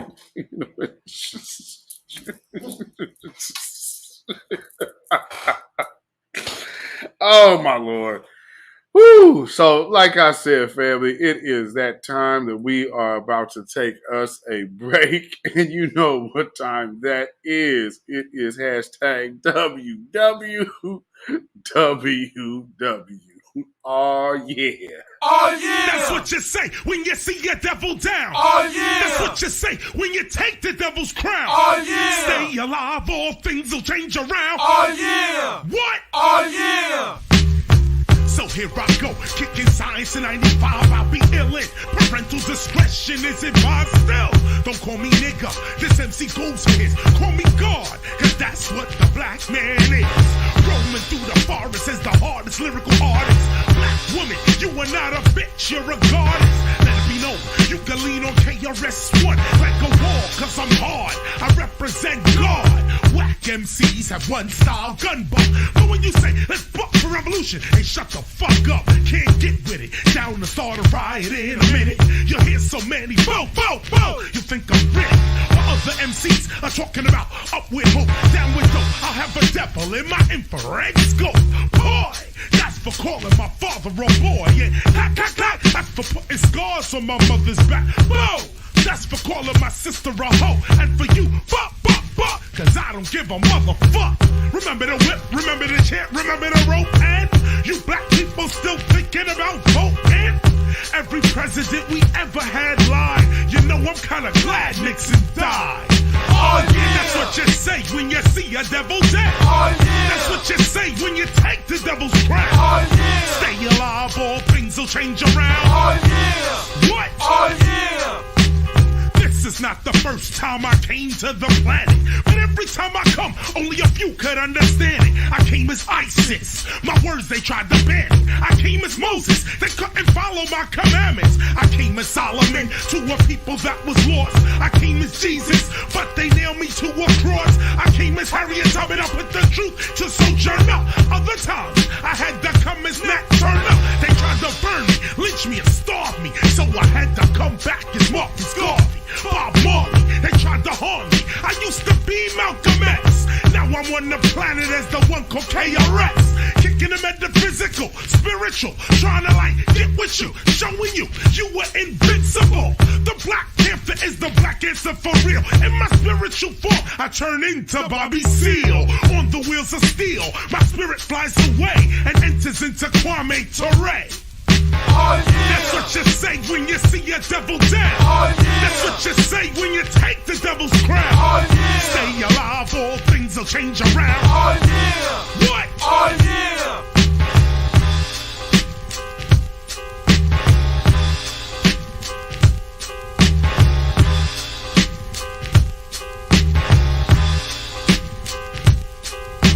Streets there is no EQ, no dee-doo-dee-doo-dee-doo. So I grab the air and speak through the code. The devil cannot see through as I unload into another cerebellum. Then I can tell him, because my vibes go through denim and leather, whatever. However, I'm still rocking. We used to pick cotton, now we pick up cotton when we shopping. Have you forgotten why we building in a cipher? You hear me, kid? Government is building in a pyramid. The son of God is brighter than the son of man. The spirit is. Check your dollar bill, G. There it is. We got no time for fancy mathematics. Your mental frequency frequently picking up static, making you a naked body addict. And it's democratic. They press auto, and you kill it with an automatic. Oh, yeah. That's what you say when you see your devil dead. Oh, yeah. That's what you say when you take the devil's crown. Oh, yeah. Stay alive, all things will change around. Oh, yeah. What? Oh, yeah.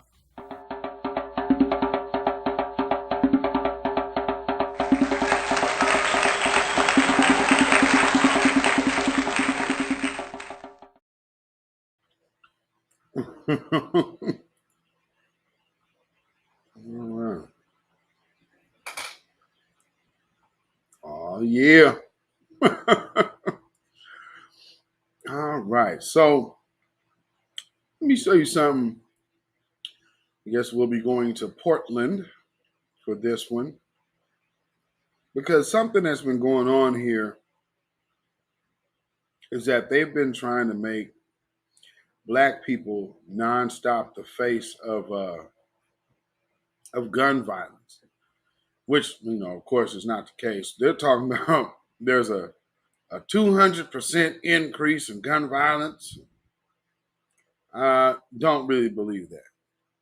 Let's see where we at.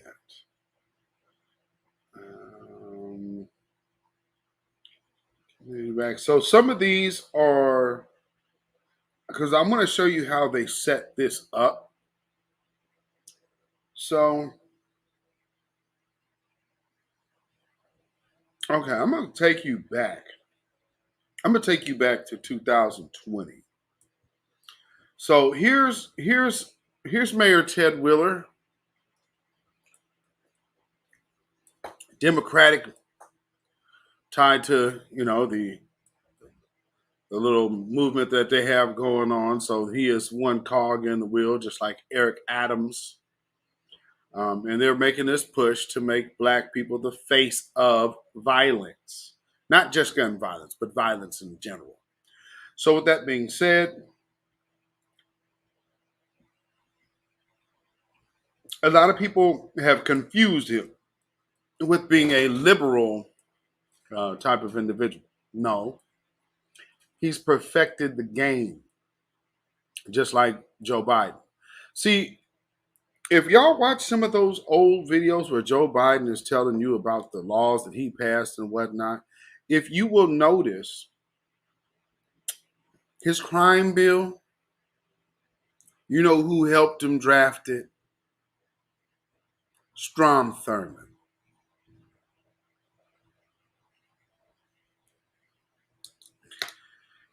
This man has been doing the bidding of the Klan his whole career. And no one can convince Black people otherwise. You cannot tell these people, hey, man, you know that's a Klansman, right? No, man, shoot, he's better than Trump. Trump is a good. Okay, Trump's daddy, Klansman. Biden's, who he was the apprentice of, Grand Wizard.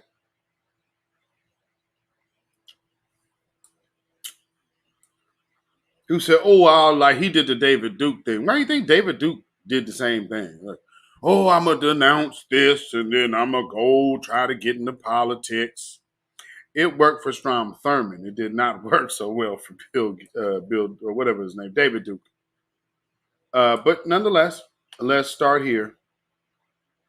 Pull my head.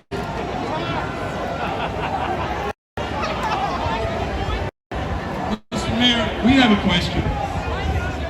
Will you commit to authorizing, instead of police responding all the time to 911 calls, can you commit to sort of campaigning for a community-led group of people that can respond to some incidents rather than, from the community? So that people know it has to be people from their community. Will you commit tonight to do that? The answer is not only yes, the answer is I'm already working with Commissioner Hardesty and my colleagues on the bottom. The fact of the matter is, look, we're standing here as a community. We call 911 way too often for a police response when oftentimes what's needed is an EMT, a mental health professional, somebody who's trained specifically in tactics.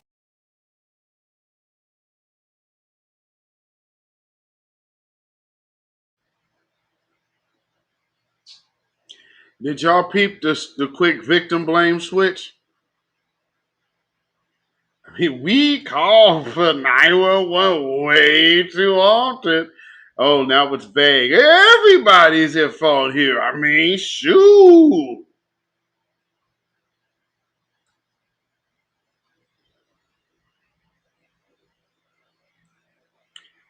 Yeah, buddy. Sure. So, next, let's see. Okay, we're going here. I'm going to just show you the progression. And together as a community against this ongoing criminal intimidation and violence. Portland Mayor Ted Wheeler first declared a state of emergency on Tuesday following the verdict in the Derek Chauvin trial. It allows the mayor to declare a curfew, close streets and other places like parking garages. Our job is to unmask them, arrest them, and prosecute them. People know who these criminals are. On Friday, the mayor urged people to report to authorities any illegal-looking activity. He also asked for the public to report license plates or vehicles carrying groups dressed in all black. Deputy Portland Police Chief Chris Davis joins Wheeler in the call for help. That information could be useful later if people in the same descriptions are involved in criminal activity. It helps us piece together who was at these events. I am wearing all black. I often wear all black. I will continue to wear all black. On Saturday morning, this group gathered to criticize the mayor's comments. It includes activists, protesters, and community leaders. And so when I read your response, Tevis, what I read was you trying to pull us apart. Amber Boyston is one of the dozens of Black Oregonians who drafted an open letter this week aimed at those doing the protesting. It says in part, actions that neither increase solidarity nor broadcast purpose while making the lives of local Black communities more difficult or not acceptable. The group says while the letter also talks about concern with police violence, the mayor misused those words in his call to extend the state of emergency. If Black people are speaking, I would appreciate if people would listen to the words that we say and read the words that we say. Shout out Max Smith. Absorb the words that we say, think on the words that we say, but stop adding your own lens to it. Sometimes you just have to be quiet and listen. Christelle Kumwe, KGW News. Matter of fact, Max Smith ain't gonna change. Featuring Beatzilla on your iTunes. Almost forgot about that song. But yeah, so I don't know what people be thinking about out here. Like, oh man, all these where the Black folks in? When you hear somebody say I'm in Oregon, that they ain't from Portland. We don't say we from Oregon. We say we from Portland. I'm from Portland. I don't say nothing about no Oregon. Oregon's a state. Portland was the city before the state was established. I'm from Portland. The state formed around this city. Big difference. So, just like my brother Max Smith just said, because what they often do is they make it like, I've told y'all before, they have a lot of gatekeepers. So now, thanks to this protest, you had a lot more voices able to be heard. Shout out to my partner, Gene Summerfield, who was another one who also, I believe, is the first person here to mention foundational Black Americans and foundational Black American demands on on our news. So that went national. So shout out to my partner Gene. So again, just letting people understand what it is out here, man. We are representing for foundational Black Americans. Period. But these people don't like that. And again, not everybody is a foundational Black American.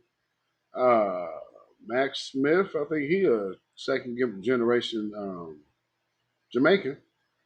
But nonetheless, understand being on code. And that's the point. Because at the end of the day, you definitely have to protect where you stay. Because, see, that's when you understand how they see you is not how you're seeing your little individual group. But you just best believe the reason why they see in you as one is because they see us first. Let's see. Is that okay? Let me hit this one. Okay.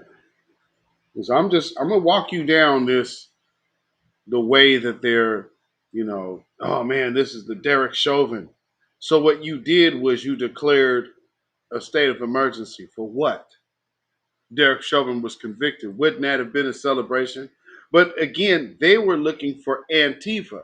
So something that you should have paid attention to there is that, remember, now the blueprint of this BS that they Black Lives Matter Antifa, Black Lives Matter Antifa. You just saw the black people saying, hey, we don't condone what they're doing.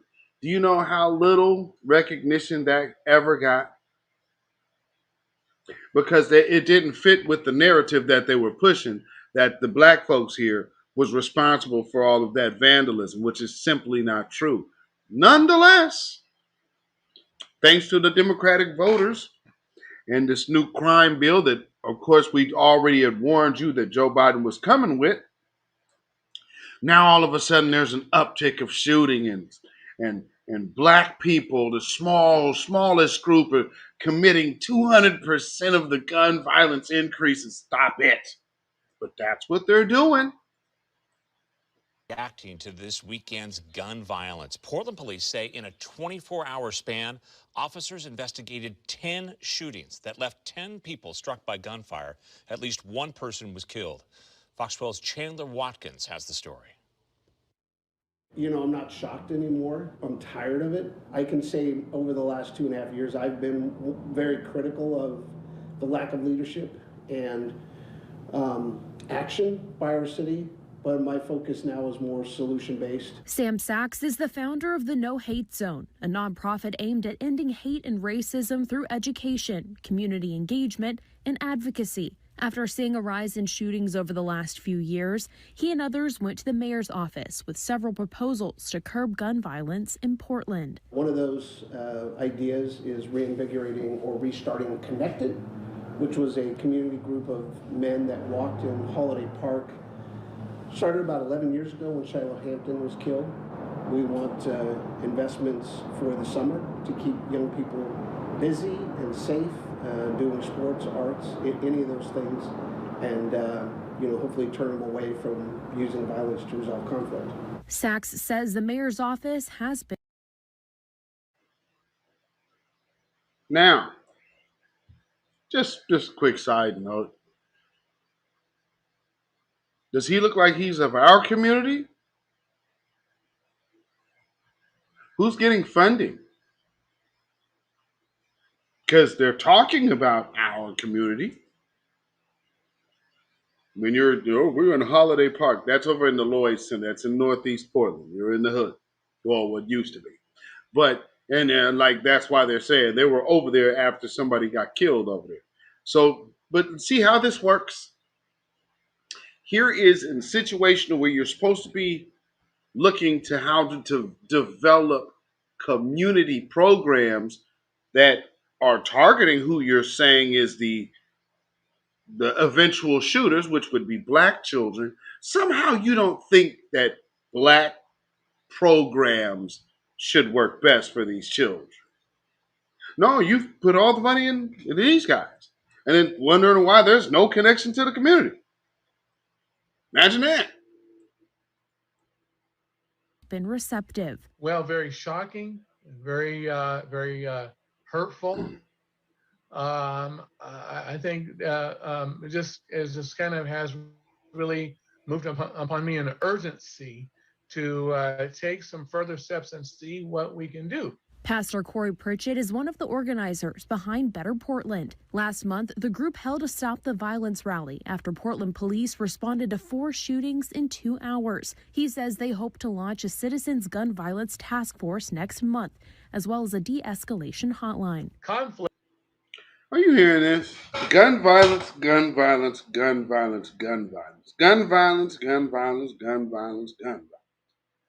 Okay, what is behind gun violence? People. Why aren't we dealing with the condition of the people? Because guns don't kill people, people do. So all this talk about gun violence, notice when you're literally getting smoke screened, when the BS is on, they keep mentioning things that aren't tangible. Gun violence, what the hell is that? Any violence has something attached to it, a reasoning attached to it. What is that? Oh, well, here's a bunch of people who stormed the Capitol. What were they doing? They had an objective. They just weren't randomly there. What are they doing with that? Trying to blame it all on Donald Trump. Where Donald Trump going to jail, because you know why? They need black folks to really believe that the only reason white folks stormed the Capitol is because Donald Trump told them to. That's the only reason why they ever were white supremacists for 4 years, is because Donald Trump told them to. Black folks really are waiting for that to go back to, I need an excuse to vote for Joe Biden. Come on now. Man, mark my words. It's coming.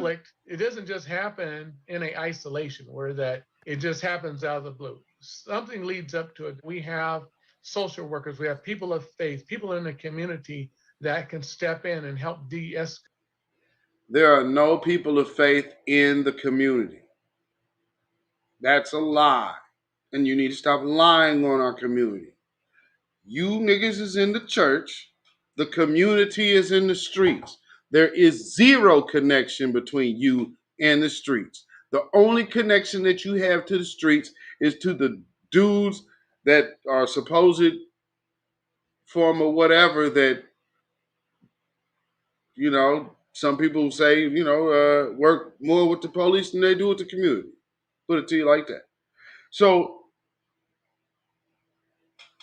here's a pastor. What the hell he know about what's happening on the street? While gun violence is going on. Do you even know the names of the gangs out here, brother? You know, we're not police officers, we're not going to be law enforcement, but peer to peer. But we can help out as I think is very important that we can help bring prevention.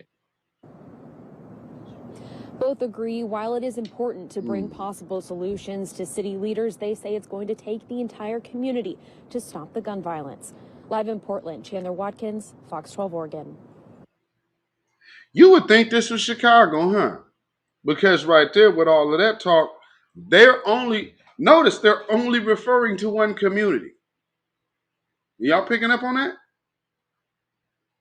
Gun violence, gun violence, gun violence, gun violence. And here's the pastor, and here's the other brother. And we want to be around the black youth, and yeah, we did youth, and you know, okay. I'm hoping y'all, because I'm telling you, it's. I wanted to really just walk this down for y'all tonight. So yeah, we're gonna spend the rest of the evening in Portland if y'all don't mind. But this is pertinent information on how they run test programs to start implementing into bigger cities. Okay.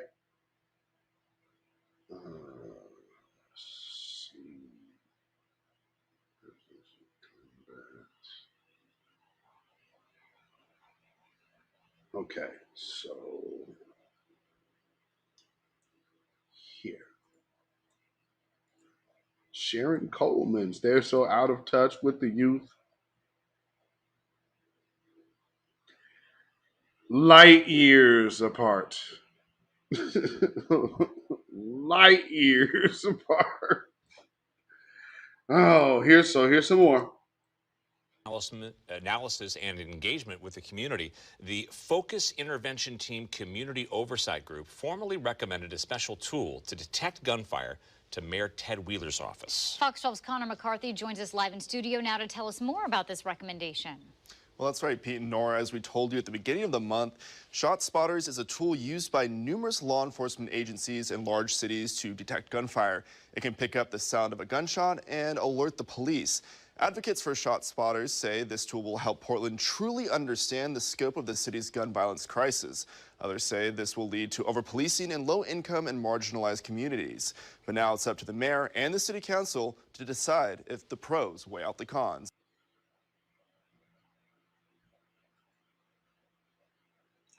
How do you think they voted? Oh, by the way, tasty tidbit of information. One of the big main places that uses Shot Spotter, Chicago. You know, the city of Derek suit wearing policeman that goes shoot up rival gangs, and then wearing rival gang colors. You know, those police. Yeah, they use shot spotter. Lori Studfoot, they use shot spotter. So now they want to bring shot spotter to Portland like as if it's Chicago. But if you're listening to how they are talking about the issue, doesn't it sound like Chicago? See what they're doing here? Ain't all this damn killing going on here, man. But watch how they're spinning it. It's a tool that could be in a toolbox to help curb Portland's gun violence. One of those focused deterrence tools that we have been looking at is the shot spotter technology. Pastor Ed Williams chairs the Focus Intervention Team Oversight Group, FITCOG for short. He says the Community Oversight Group has been looking at shot spotters for months after attending a public safety conference in Tampa, Florida. After research, community engagement, and discussions with shot spotters, Williams says FITCOG saw benefits in using the technology here in Portland. Ultimately, our FITCOG membership voted to move forward a recommendation to the mayor's office. Williams says shot spotters can pick up the distinct sound of gunfire and immediately alert police. According to a FITCOG meeting on July 14th, on average, it takes less than a minute for police to respond to reports of gunfire from shot spotters. The technology can also be used to pick up gunfire that may not be called in over 911. When this technology is deployed, there's this real aha moment, like, oh my God, there's more shots being fired than what we had ever really considered. But concerns were raised. I'm gonna have to strongly disagree with this idea, Ed. And if anybody of y'all didn't know, y'all could tell him, hey man, Mike ain't with no shot spotter, man. That's trouble. Now I would gladly, hey man, anytime you want to have my opinion on this, let him know. Because I ain't with shot spotter. I am not with shot spotter at all. No sir, no sir, sir, no sir. Cannot rock with that. You know? And I mean, I'm telling you, when you see these people putting stuff in here, they sell a lot of this bad idea they go straight to the clergy. And then clergy, because right now they're already doing the whole, it's time to vote, and really, come on, man. We know what's going on. We need something to vote for, which is tangible. When reparations now trending more than Donald Trump.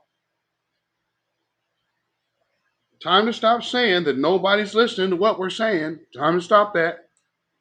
Plenty of people are listening. and to be louder than Trump.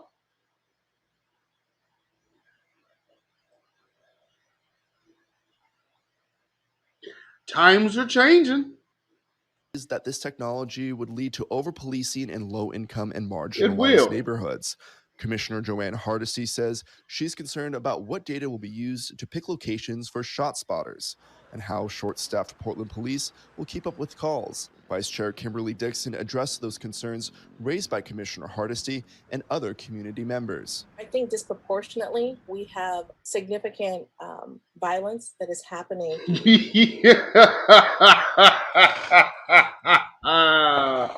Okay, Kamea.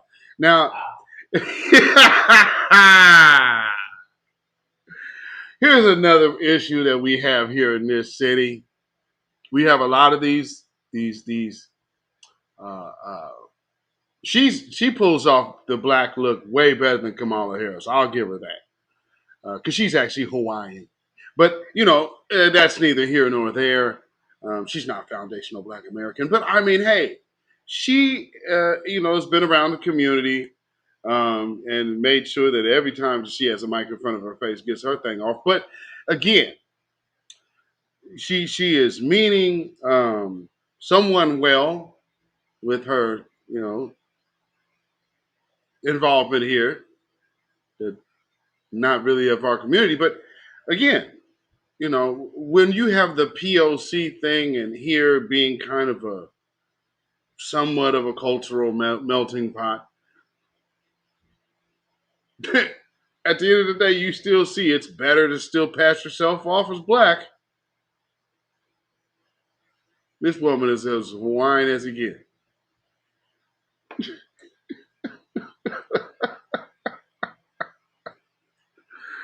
This woman is as Hawaiian as it gets. And just up here like, okay, so you all would have thought she was black, huh? To marginalized groups. And she's the vice chair. And so when we look at placement, I think the data is going to drive where these sensors would be placed to detect No, we got the troll. gunfire. Again, this is technology that is looking to detect gunfire. It is not looking for anything else. Dixon says FitCog has listened to all sides of the debate, and she says the recommendation has deep-rooted thought to it. Because in the end, everyone in the city wants the same thing: a safe, vibrant community free of the noise of gunfire. Is there going to be crime? Yes, there is. Will there still be loss of life? Yes. But what lessons are we able to learn along this journey together? Can we reduce the violence? I believe we can. I believe we can. And I believe that we have great people who want to. Even when I hear that there's differing opinions, it's okay. I still believe that together we still want the same thing. And Pete and Nora, when we initially... Oh my God. Every single time. I always pour it on extra thick. Jeez. So again, you know, I'll tell you, for the young lady down there, but you want to get involved in Oregon politics, have at it. You have at it. Man, oh man, oh man. Understand why I've made my connections countrywide and not worried about what's going on here. Because something that you got to know about this place. Everything has to make its way back here. You're not going to start anything going from here like that. Not black. No. They'll put the kibosh on that. No, everything has to go out and then back. That's how you get the movement. Hell, that's how you even got 619 sitting there in the first place. Because I mean, it's been real. It's been writ. It's like, why hasn't it even went down there? But now it's just sitting in Salem. Now that is something worth pulling up for. That is definitely something that I support. I just don't know if Salem really makes the noise, because again, the governor doesn't even live in Salem. The governor lives in Portland. Now she may be in her office on a particular day, maybe.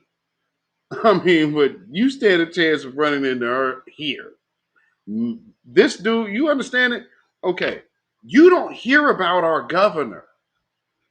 They're not talking to our governor. It's our mayor that's in meetings with the damn president. Well, now they have brought the governor in, but she's on her way out. And we got the choice coming behind us. We're going to have a woman governor. One might be the first. Well, no, I guess she wouldn't be. She'd be the first open lesbian, because we've already had our first open bisexual governor, which is the one right now. That got in there by way of scandal of someone else. Nonetheless, matter of fact, finish this. Initially told you about shot spotters at the beginning of the month, we asked Mayor Ted Wheeler for comment. A staffer deferred any statement to us after the mayor received a formal recommendation. Well, today's that day, and the mayor's office did not return my request for comment.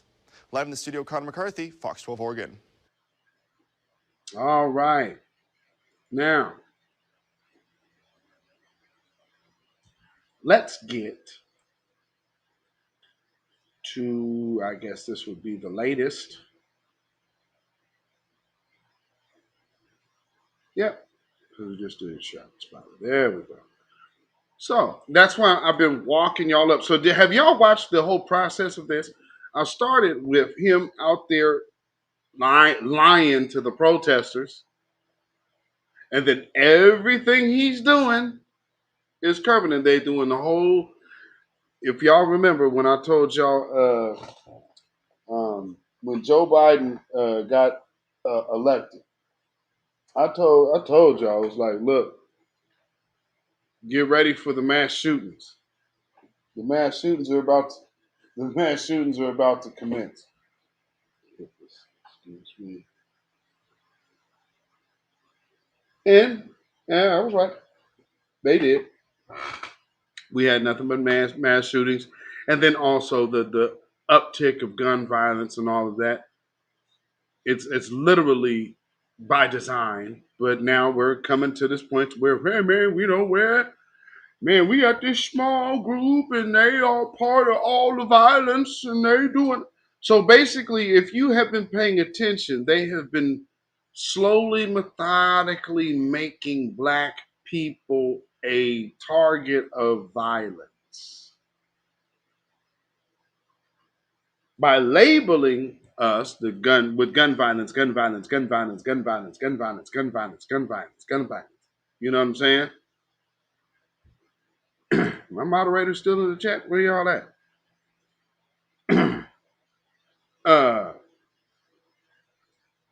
But yes, talking about repeat gun violence. Now check this out. Here is the latest state of emergency. Get justice for more gun violence victims and their families. And we won't stop until we bring peace back to those Portland neighborhoods that are too often caught in the crossfire. Coin 6 takes concerns of crime victims' families straight to Portland's mayor and a gun violence briefing that wrapped up only moments ago. Welcome to Coin 6 News at 4 o'clock. I'm Dan Tilkin. And I'm Jenny Hansen. 3 weeks after Portland Mayor Ted Wheeler announced an initiative to curb gun violence, he's now announcing an emergency declaration on gun violence. We sent Liz Birch to ask him the tough questions as she joins us live. Liz? Jenny, that press conference just wrapped up in the last half hour, and I got the opportunity to talk to Mayor Ted Wheeler in that press conference. He made that emergency declaration, and then he talked about the investments his team is making in community safety as gun violence continues to rise. So he talked about adding more police officers to the Bureau. He also talked about community investments like the Safer Summer PDX program that we've been telling you about. So before that press conference, I got the chance to talk to homicide victims' families and see what questions they had for the mayor. One mother told us she's feeling a sense of lawlessness and hopelessness in this city, and she wants to know what the mayor's doing about that. Another said they want to know what the city is doing to make sure police can keep up with all of the unsolved homicide cases. So Notice how there's not even a soundbite, not an interview of a victim,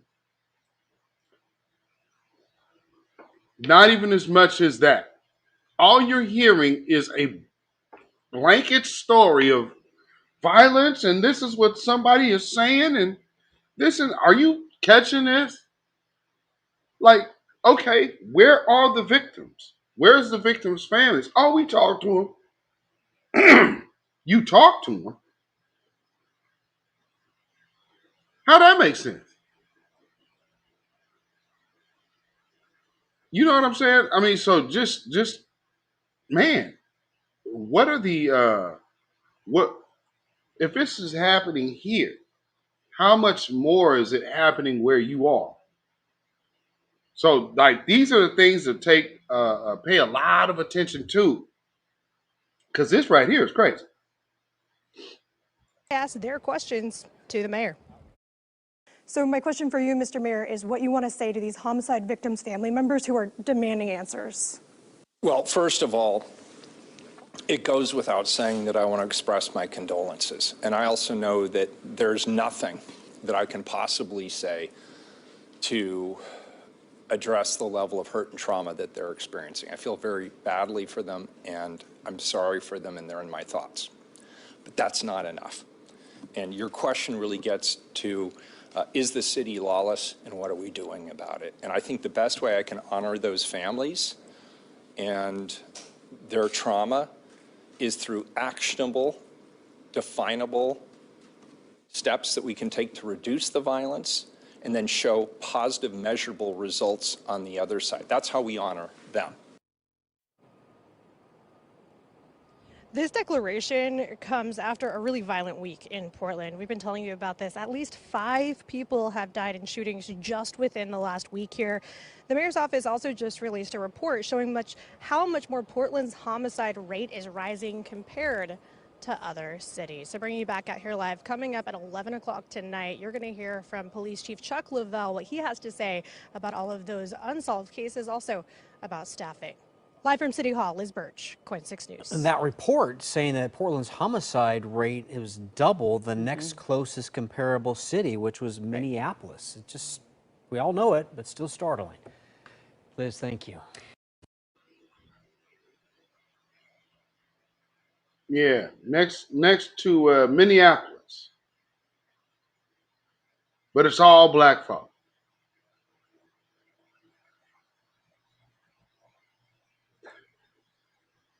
This is how the Democrats get down, man. I'm just hoping y'all seeing this. Like, they don't fool with us like that. Y'all understand? They do not fool with us like that. Because you were looking at this whole situation that I played you. Them making black people the face of gun violence. Do you know how many militias we have in this state? Gun shows that all of these Confederate flag on their truck on one side, American flag on the other, and their green army trucks are pulling up to gun shows here. I mean, remember, I'm in the same state as the Bundys. Y'all remember Clive and Bundy and all of them? We in the same state. I'm from this same state. So, yeah. They ain't worried about going and getting them. ATF ain't really running. Well, they did finally, but that's because they were in a standoff with the government. You know, and then they got their partner shot. He was able to reach for his weapon. They knew he was armed. We got a chance to see that whole interaction play out for like 2.5 minutes. Then they finally ended up gunning him down after he finally pulled his weapon. Like, he went and reached for it 1,000 times. Like, but they all of a sudden, the greatest control ever. Excuse me. Greatest control ever. And then all of a sudden he reaches for it. Pow, pow, pow, pow, pow. It's like, boy, that whole thing standoff took about 5 minutes, man. About 2.5 minutes of them going back and forth with him. And then finally reaches for his gun, and that was that. Lord. Now, I want to hit something else real quick. Because before anybody said, well, you guys are just complaining and victims and blah, blah, blah. Well, you guys just need to pull yourself up by your bootstraps. I mean, you work hard.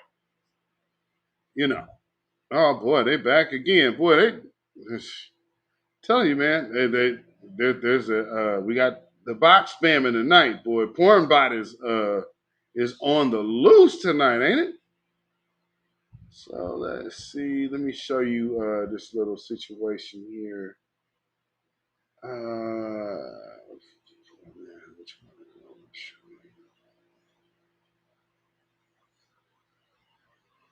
Let me show you this.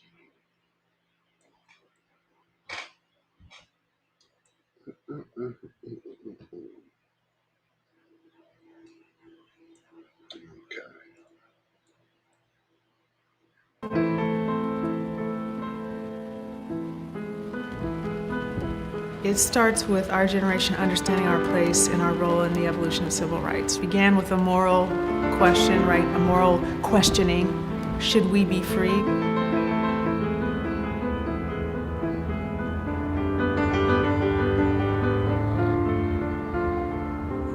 My sense of Portland when I first got here, well, first of all, it was extraordinarily white. The good news was that the communities of color, specifically the African American community, was small but connected. Physical location is really critical to people. and I think especially the black folk. A lot of folks came here with the thought that here is a place where we have a chance to make a difference. Spaces have always been not only places where we gather, but places where we get sort of fulfilled, right? Where we see each other, where we tell our stories, and where we become whole again and we become renewed. And when you're in the whitest city in America, those spaces are even more critical. Those places where we gathered or we could go as African American people were. Anybody recognize her? Does somebody know who that lady is? Y'all might not have known she was from here. Crucial. I don't think I have a word that could describe how crucial and essential that was to our well-being, our mental, emotional, and spiritual well-being. And losing those spaces means you lose a critical element of who you are. It means that you lose your ability to not only share, but to grow. I use the word grief to explain what I think my mom and dad would be feeling right now. Grief and pain. When I'm driving up Williams Avenue, going north, I experience, it's a physical, it's pain.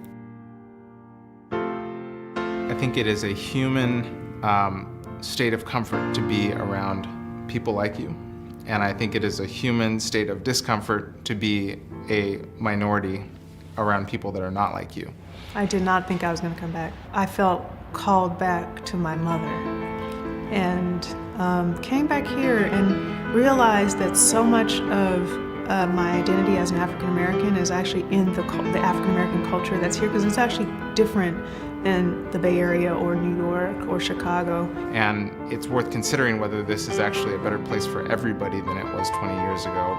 Frankly, if we have a place where nobody who could choose to come here who's African American would, it's not going to be a very pleasant place to be for anybody else who's African American. It will mean that we have created an environment that's really not very hospitable.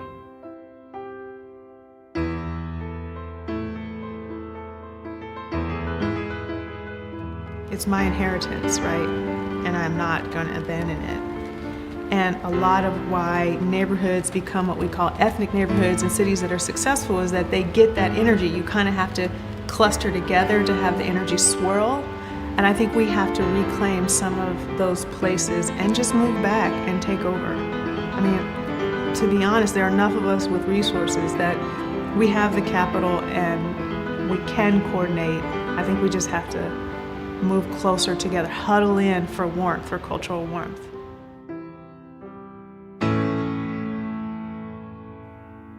Oregon, it was never intended that Black people would enjoy living in this state at the end of the Oregon Trail.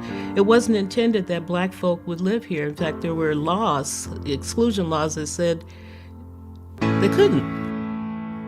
If you're looking at how a community will grow, will prosper, and in a way that benefits everyone, if you continue on a trajectory or on a path that continues to exclude people based on race, ethnicity, income, that becomes an Achilles heel.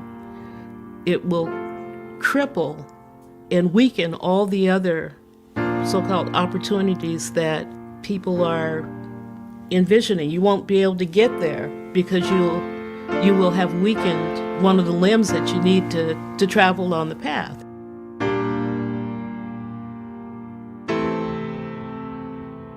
I am Avelle Louise Gordling. I am a warrior of light.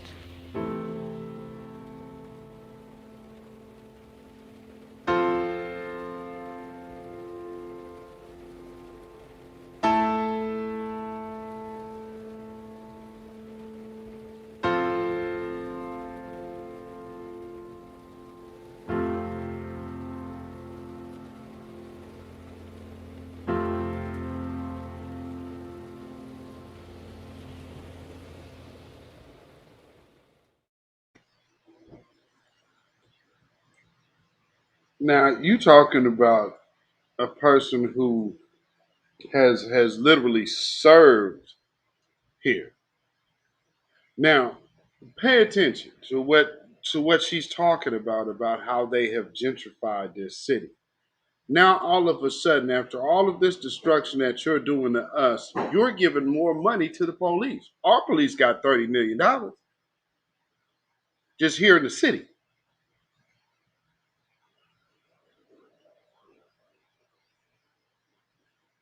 So Joe Biden is going by funding all of his little, breaking off of his little buddies in these cities, and all of a sudden these guys are getting more money for police all of a sudden.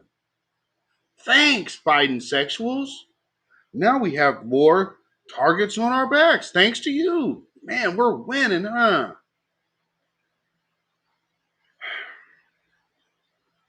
I mean, my goodness, man. This is out of hand, man. Absolutely out of hand. So, just wanted to put that tasty tidbit of history on you, just letting you know what type of thing is going on here, because it literally is playing out where every one of you are at. So, like, don't get it twisted. This thing is coming to a city near you, and they are really, really running this. They're running this game as if it's a good cop, bad cop, and now we have people coming over here in our spaces now, just disrupting things. And again, like I'm gonna have to keep it a buck. When I see a whole bunch of unnecessary arguing, and then the arguing is doing nothing but escalating, it's never coming to a meeting of the minds. And I've heard, listening to some of these recordings, I've heard some very good, solid game given in the conflict resolution space that really people could have benefited from that, but if you're not going to be on that, then I again, I understand it, but you have to keep in mind, um, in this situation, you're not only harming who you are looking to offend or whatever, but you're literally trying to harm the whole group at this moment. And that's how I kind of look at any individual that's doing that. Because right now it's a bunch of over the top, um, like nonstop, like I said, nonstop arguing. I see, and here's another thing.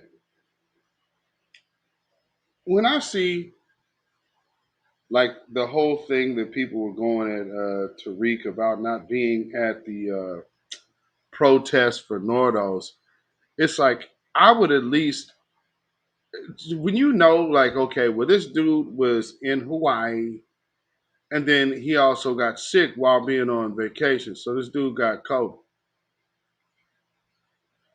What are you looking for a dude who is currently sick to be at a protest amongst all of these people without masks on? Why does that make sense? And then another thing I heard was, what did I hear? Oh, the other part. That brother say, oh, somebody said, hey, well, he was on vacation. I heard this little young dude say, hey, man, he the leader of the vanguard. He can't be taking no vacation. Man, Martin Luther King, it was on the front line. Malcolm X, it was on the front line. There are literally pictures, young man, of Martin Luther King being on vacation. I guess some of you people probably get a little bit talking before you get to reading. But, Bernice King has talked about her family vacations with her father. Key word in that, vacation. Yes, Martin Luther King took vacations Now, if somebody else has something, what was he supposed to do? Pack up his wife and let's see, 1, 2, 3, 4, what? Four children. Pay for a rearranged flight to get home sooner. I mean, these people, he's smoking crack. What's going on with y'all? Oh, thank you. Yay, Yo 103, Queen Nan or Queen Anne. Okay, Queen it. Gotcha. Ivy Zilla digging your truth and common sense. I'm from Philly and sell to your. Thank you so much. Appreciate that. I don't even blame Tariq. He was right. You know, here's the thing. The thing about them saying it's low, well, this is a two-sided. I heard that like because D got, she really strung it together so it made sense. And I'm like, man, there were so many people that came through giving common sense to literally end beef. And you got, well, no, man, but no. I was like, okay, so you want to keep beef going. I have to look at anyone who wants to continue a beef in someone else's home. That tells me, damn, man, you ain't got no home training. And to even consider trying to be funkin' in Washington, D.C. tells me you ain't too bright. Now, I hear that there's a bunch of intelligent things going on, but I'm telling you right off the rip, common sense is missing. And I don't understand how that, you mean to tell me I was in Tariq's space. This brother literally jumped on Tariq's space telling him he gonna be at the rally and then he wanna go get on this brother's top.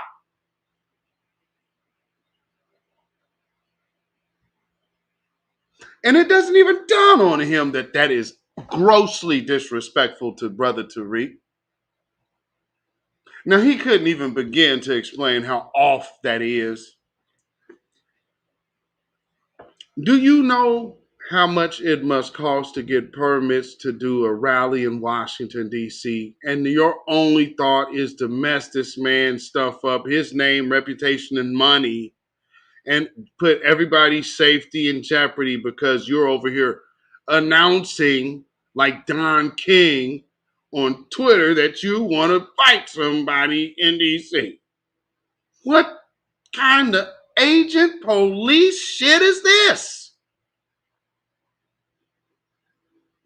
Like I said, if you ain't an agent provocateur, then okay, something's wrong with you, and maybe you need to get some get some counseling or something.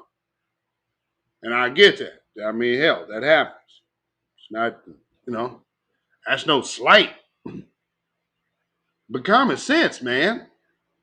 Man, hey man, let me go here. Out of all places, it's like going into the damn police station. Man, what's up, nigga? Man, what's that shit? Who's talking, man? What's happening, man? What? Ain't nothing but a bunch of cops, agents, all kind of feds, and with parabolic mics and some old shit, probably reading through your phones and all of this. But you thinking about going over here to go fight. Not only that, though, you announcing it. So every police in America and every paparazzi in America and every paper, news media entity that is looking to find any kind of reason to besmirch the quest for reparations, fuel in a time and a place to catch all the action. I'm not seeing a cop.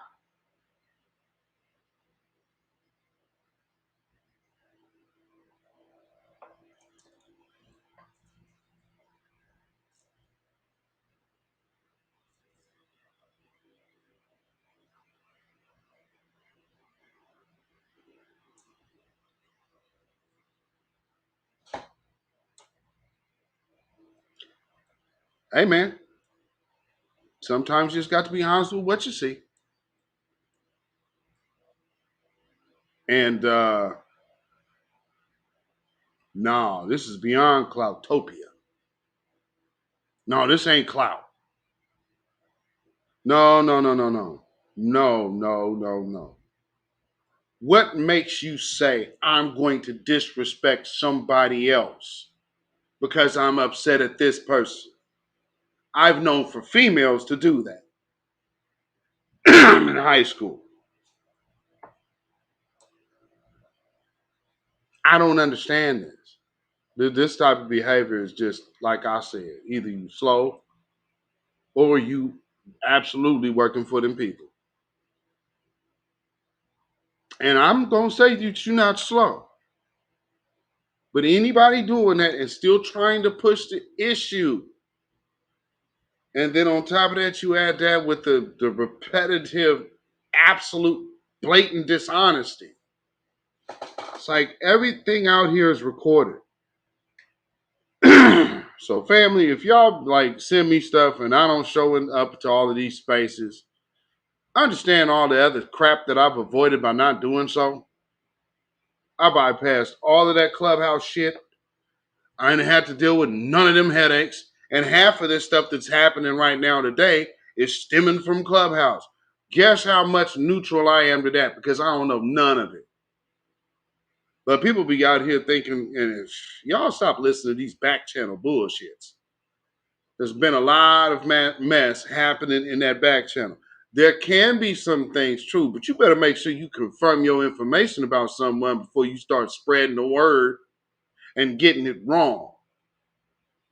Because, I mean, hell, it happens all the time. And like I'm telling you, you get your lie wrong on me, I don't care.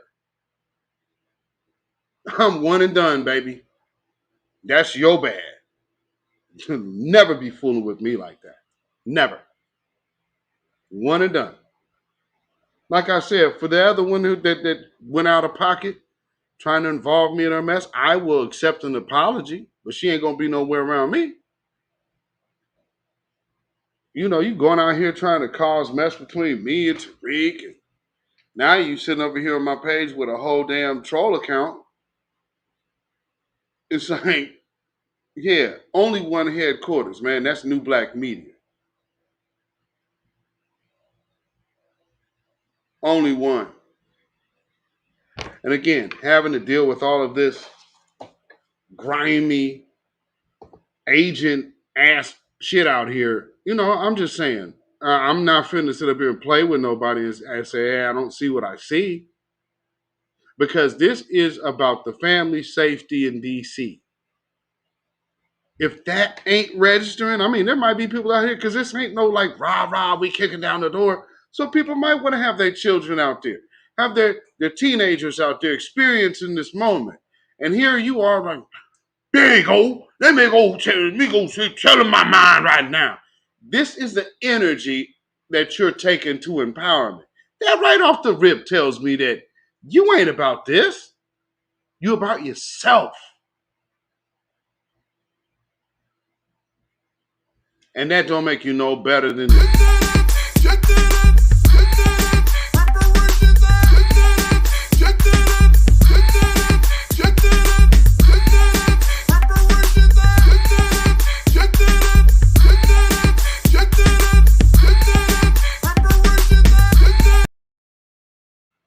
So let's give you a refresher of things we need to understand, because all that other bullshit is just that. We put it in the frame of reference. Everyone, when they talk about racism and white supremacy, should always start by saying that the focus, the objective should be replace white supremacy with justice. Those are the 5 basic words. Now, if you can't understand that, I would just ask the first question. Where is beefing with each other at in that? I mean, because I see all of these people talking about this and that, and I'm going to pull up on this and that. I ain't seen nothing calling out white supremacy on a consistent basis like we do here.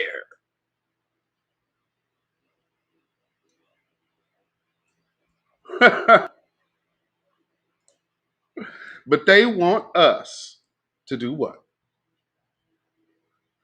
Act like them.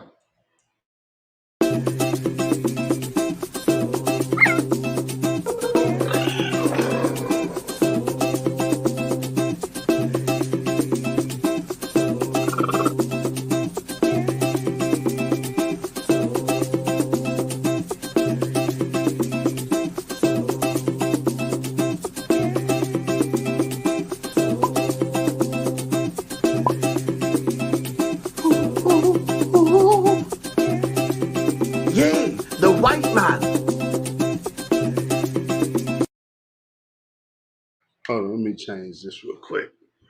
Okay. Just 1 second, family. Let me change this to.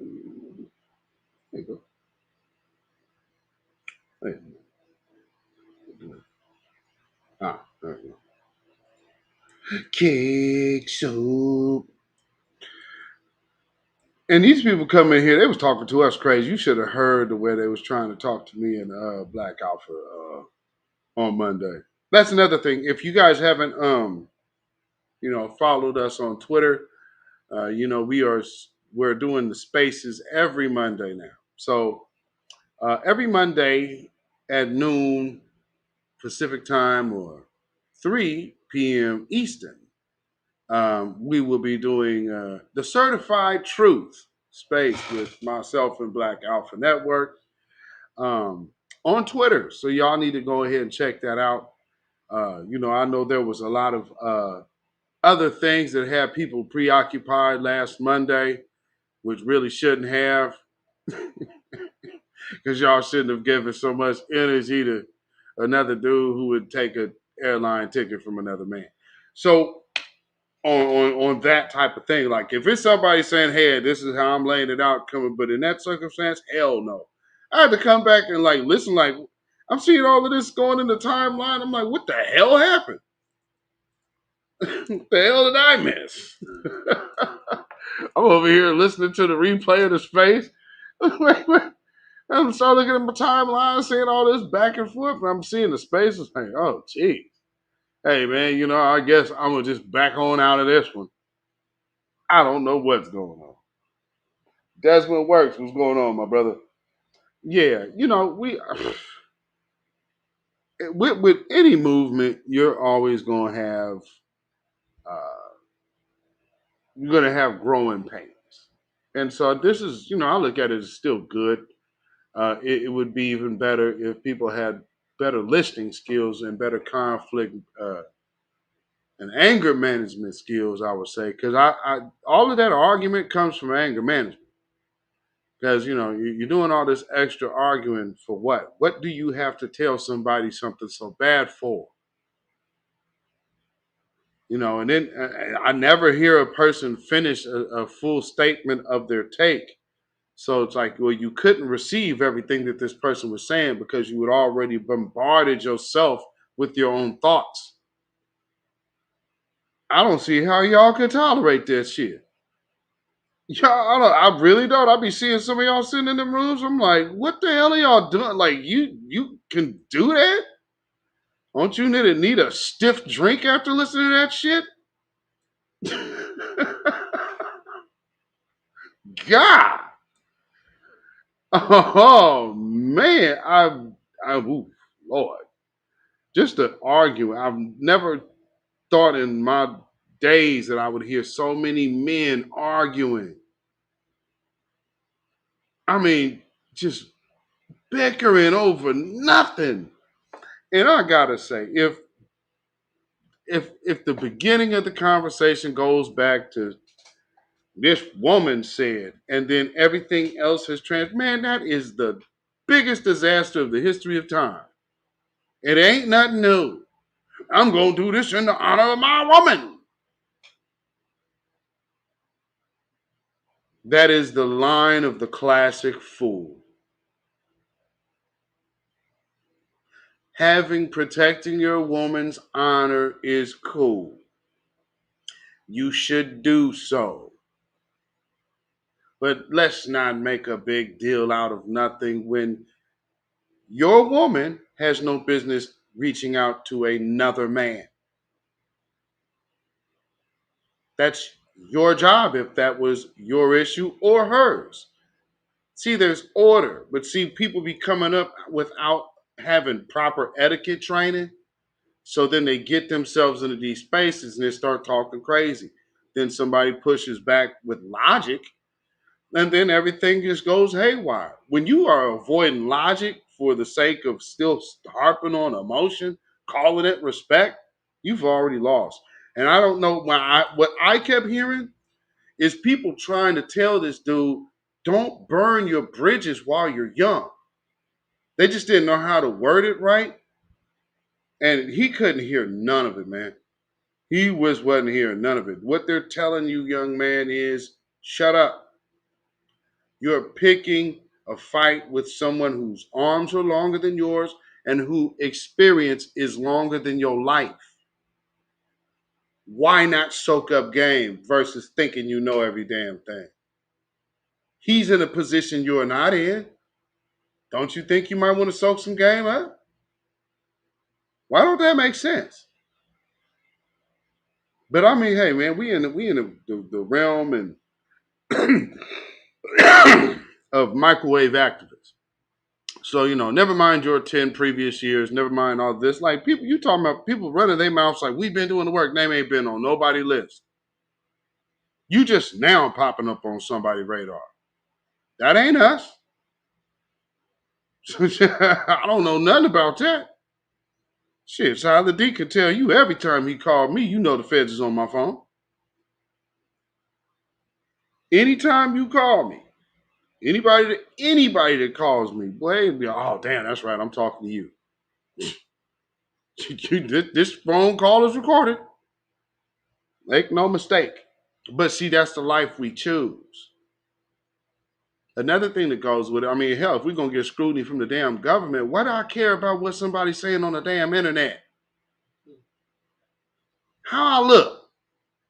That shows you the difference between people that have really done this and for the people that kind of posing. I ain't saying that you ain't got your hand, but man, you ain't got no time in now. And I think that's what Tariq's point was. It's like at least get you some wins on it, get some accomplishments. Where your name at? Like, did somebody know you somewhere from something that you have done and produced? Outside of the little environment that you're in. If not, then yeah, that's kind of what he's talking about. Get you some experience out here. Build your network up. Your network ain't gonna be on damn Twitter. The last person I'm calling is on Twitter. What are you talking about? No, the people that you come and you start when you're interweaving in life, not just the streets, but you say you do activism, then you will know all of these people in other places. They will know you. But man, ain't nobody got this, man. Ain't nobody got this. Man, there's people who have came and have been in the cemetery longer than you've been living. Certified. But here's somebody that just cracked their egg talking shit. That is just so amazing to me. And I get it. You're doing your little young boy thing. Got it. Cool. The hell that don't make you no OG. And how are you coming in anything always disrespecting OGs? That type of behavior is absolutely suspect. Straight up. Then you guys got names and got people's other dudes' names and spaces. You got them in, and we're calling them out. And this week we're calling them out. All of that. None of this, family. I'm just keeping it a buck. Before the pandemic, was anything like this going on?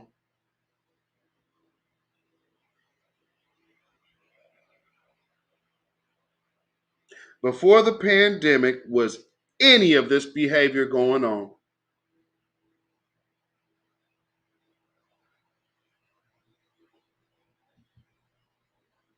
Nope. They closed down the churches.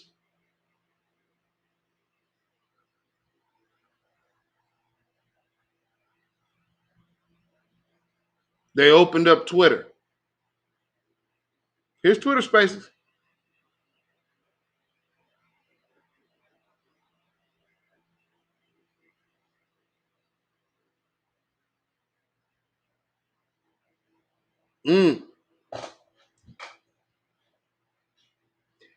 Now, with common sense, you should start to see a connection.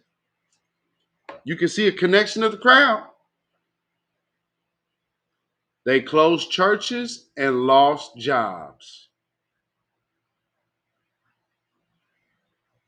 All of a sudden, this new black media be one foundational black Americans. Okay, there was a little rift between people of the lineage of foundational black Americans and the organization ADOS.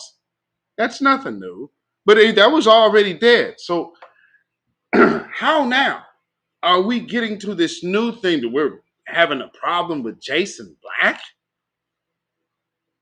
The dumbest thing for me is I'm gonna say what I believe Black First is. And then we're going to nitpick over a coined phrase that you didn't coin, but he did. And then argue with the man about it. And then say,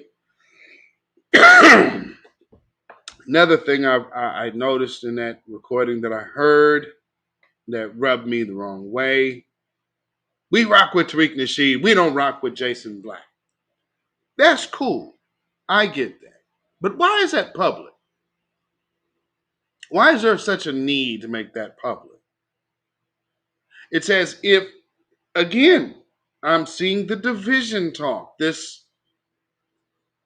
You're doing this for what you're making muck where there doesn't need to be. I ain't saying.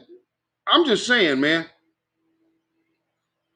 And let's just keep it a buck. Man, I ain't heard of none of these people until after the pandemic began. So if I don't really be over here or I don't be over there, it's because I don't move that way. I'm very particular of my company. So you're gonna see me where I think that I could resonate with this, and that's no slight on anyone else. I'm just not there because there's a lot of these other issues that keep popping up, and I don't want to be associated with somebody else's issue that ain't got nothing to do with empowerment or myself. Like, oh man, when you was with this and then that, man, that's just messiness. I'm watching a bunch of church mess and a bunch of immature high school mess. But none of what I'm seeing out of any of it is looking to combat white supremacy. I got many of broadcasts in my titles and my thumbnails to where I'm calling out white supremacy. I got white supremacists mad today because I'm talking about how reparations is beating Trump. And what are they doing? Talking about black violence and this is what I'm doing. These people will come around you, you'll just boot them out. Can you interact with one of these white supremacists? With their typical little spiel? Like you're getting kind of warmed up when you deal with the immigrants, the Somalians most importantly. But because they're really anti-black. So you'll always get your best practice experience from a Somalian because they hate your guts. But they'll come and try, yo, brother. Yes, brother. So I want to say I totally appreciate the space. And you guys are saying a lot of good things. But I was in some other spaces and I hear some rhetoric. Um, you know, I'm not so sure. There's other people in these other groups, and they say that they're all like you, and you all stay on code. And so, why do you guys hate African immigrants?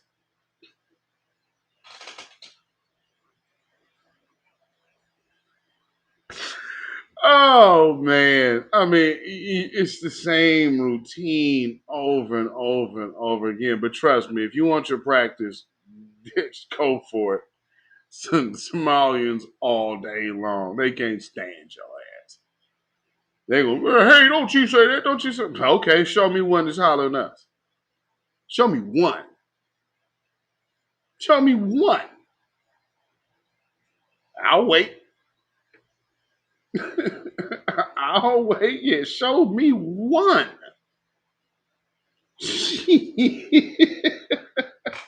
Been around this too long, buddy. Shoot.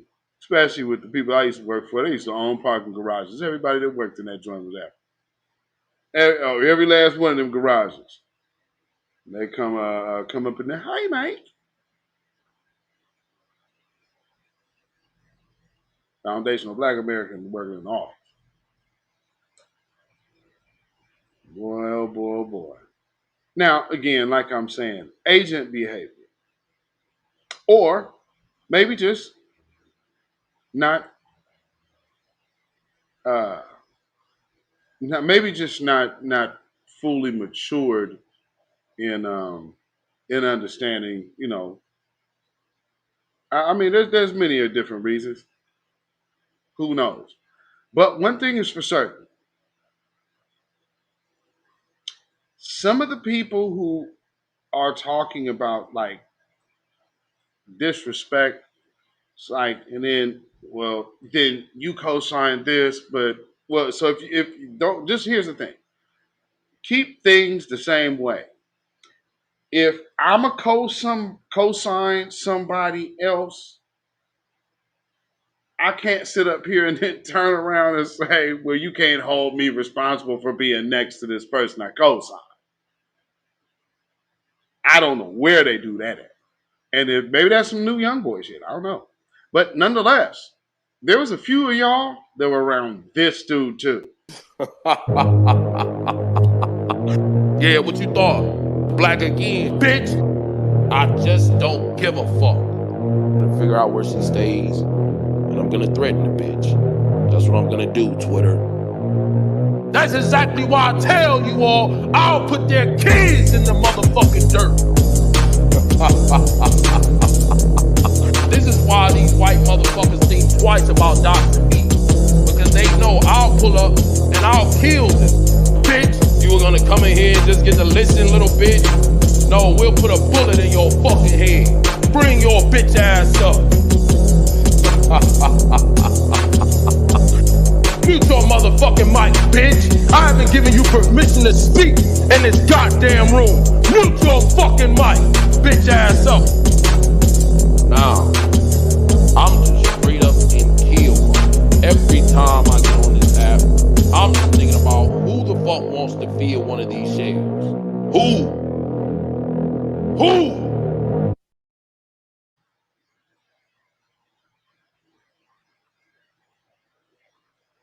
And y'all hear somebody talking like that and then think that we soft. Y'all fell for that cartoon character ass shit. I mean, come on, man. Dude. Come on, man. No. Talking like, you know what, I'm gonna find where she lives and I'm gonna threaten her. That's what I'm gonna do, Twitter. Are you kidding? Are you kidding? He gonna threaten a woman, y'all over here hanging with this dude, but then gonna be like, man, you let this dude call this woman a bee. First off, I can't, here's my thing like this. This whole, oh man, I ain't gonna let no non-foundational Black American says, calm your ass down. You know how, this just reminds me when people come into a new thing, it's almost like these cats almost sound like new Israelites. That's what they remind me of. They remind me of brand new Israelites. I'm in the truth, you know what, man, Esau and all these heathens. Like, it's like you came into something now and you took off on a stone cold sprint. It's like, okay. Oh, he gonna burn out or somebody. He gonna realize that something like, hey man, this is a marathon, and you completely are missing the whole point. But I get it because people come up into some new information, and it's like it's rejuvenating for some people. I get it. I totally get it. So I mean, they ready to jump all out the window with no parachute. Got it. Because again, you sometimes, man, you got something that's life changing, and you just can't wait to share it. Let everybody know, especially the people that you can't stand, that hey, they ain't shit. So I mean, I get it. I get it. But you have to know places. Like you can't do everything everywhere. You know what I mean? You can't do everything everywhere. So we just got to be mindful of that because you don't want to get caught up in the whole drawing attention to yourself for the wrong reasons because, your pull-up game is strong and, my pull-up game is certified and da-da. I don't even understand why people even want to be talking like that out in public. That shit's crazy to me. But, I guess the police don't even have to interview you. Shit, you'll tell them all about it. How many pistols you got? How many clips you got? Why hold back now? Golly, shut up. You recorded on every damn thing? I don't care, all right?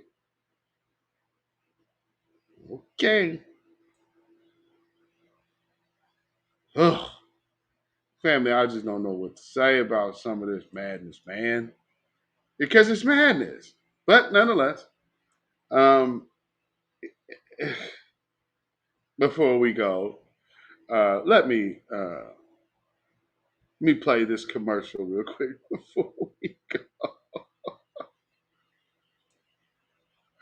Oh, and by the way, did y'all like the intro?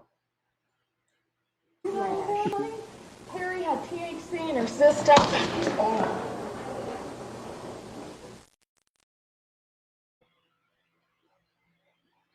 That's not the type of energy you want to have at a rally.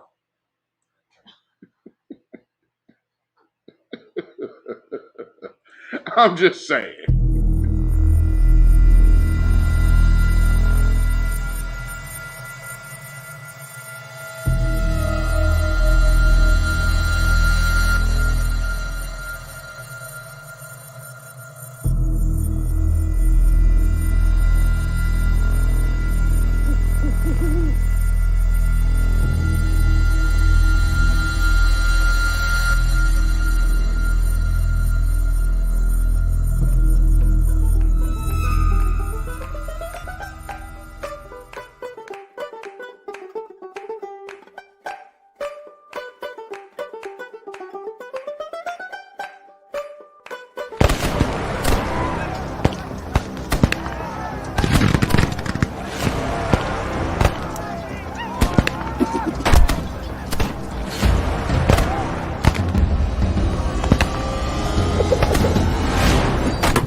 Oh, now you would think some people know better, right? I mean, I would hope people would think better and understand certain things, but you do remember who you talking to, don't you? Where's that comment at? Malcolm Reloaded said, but all you niggas want to do is sit on social media and talk about the niggas that's, quote, talking. Ha ha ha. Yeah. Every time I have always played the fool. Woo! Not here today, buddy, but if you want that smoke, I got it. Boy, the sock dancing doofus got a new account that came through still talking shit. You might have wanted to lose the 2 C's, idiot. Oh, God. Well,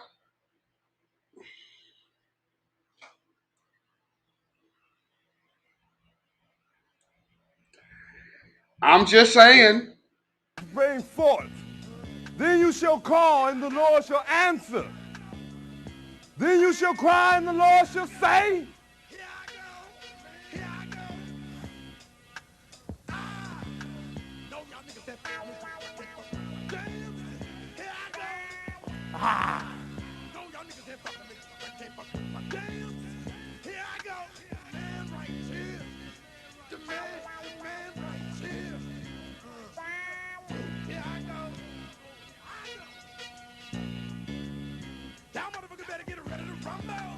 Slices on the bump, faster than lightning, humble slice on the bump.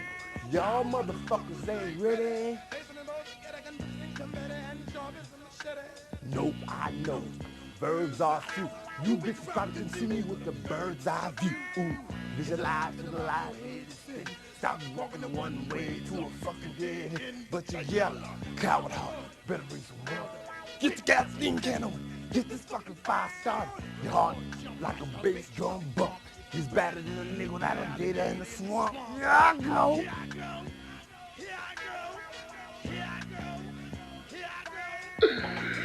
Oh, yes, sir. Not here, sock dancer. You are not prepared or equipped for my level of smoke, brother. Nowhere near. People know about God. Whew. Who put you on a planet? Ah! But I'll tell you what, though. I'll give you some free publicity. Y'all go subscribe to Conscious Outlaw. Y'all might dig that bullshit ass content. So anyway, there you go. So Malcolm Reloaded, if y'all didn't know, that's Conscious Outlaw. You internet niggas, shut up. You over here doing the most over here. You actually responded to it with your troll account. Oh, God. Woo, Lord. Like you said, though. Every time I have always played the fool.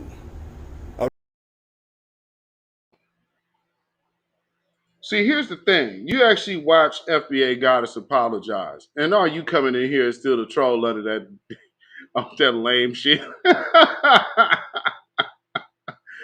Ain't you supposed to be busy reinventing yourself, nigga?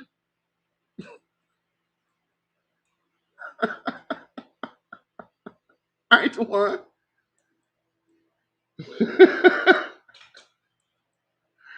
Oh, man. No, sir. No, sir. Good Lord. The mask-wearing liar. Everything, he'll sit up there and tell you, everything he just did and be like, oh man, yeah, so they doing this, me, so let me get in front of this. He like the damage control type liar. That's how much he lied. Damn, you know what? And I was talking about lying, and here he go popping his ass up. Ain't that something?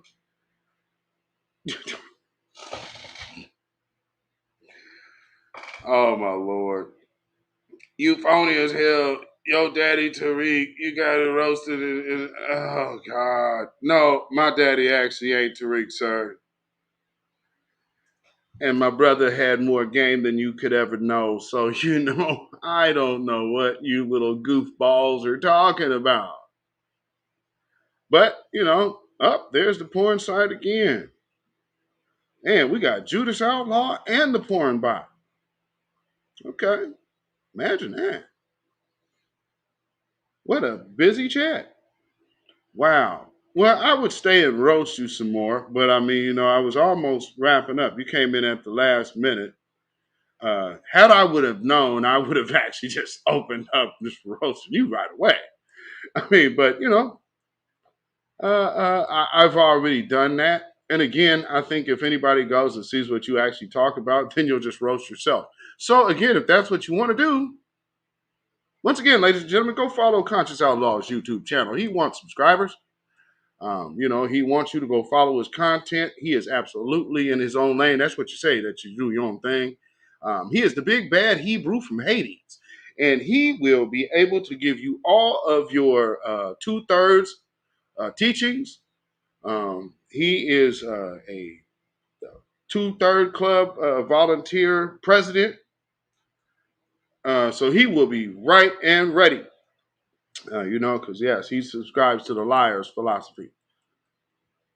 Oh, and then another way to also look at that would be like Baphomet too. So that's the thinking but he's androgynous, but see, because you can wear a mask and talk loud, people don't really see all that soft shit in you. But, hey, that's neither here nor there. But you ain't here. And so that's the problem. because that's why I shake troublemakers like you. Funny thing is that roaster shit only works with Tariq and his minions, and you are one of them and thinking you are him. I'm sorry, the name on this broadcast is beatzillapdx. You could go check what I've done. So, no, I don't have to be anybody else. I don't know why I would be. We all have our own accomplishments. Obviously, somebody talking like you has none. So, again, I got it. And I'm, it's so funny because all of y'all sound the same. Y'all all talk the same. And it's like, damn, man. Again, this is a new wave of download to me. That's how I see it. Y'all got some real serious, questionable behavior patterns. Oh, wow. You was talking so crazy, they automatically deleted your message. Oh, no, that was hidden. Oh, okay. I didn't. What did you say? Let me see what this is. And the funny thing is, yeah, okay. Well, I'm not a minion. Yeah. Well, oh, yeah. Is this the other dude? Is now, oh, well, that's right. Yeah, you were upset too, but you didn't even get a chance to get yourself embarrassed. Wow. He's so hurting. He keep using the same words, so that's why all of his comments keep getting blocked.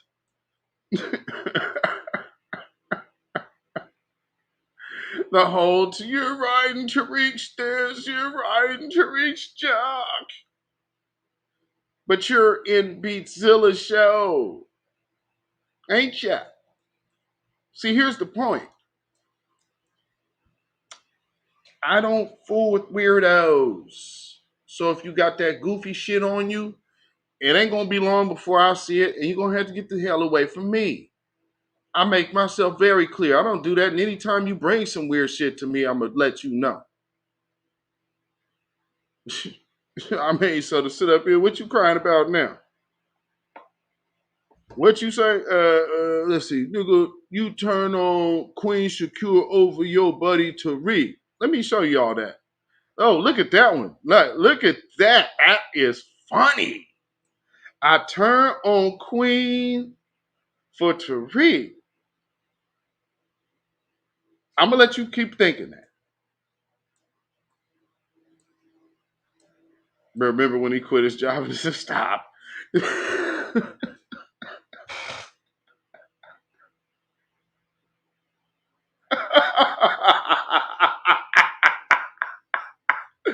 Boy, what I tell you. How many times do I have to say it? I show up early and I work different.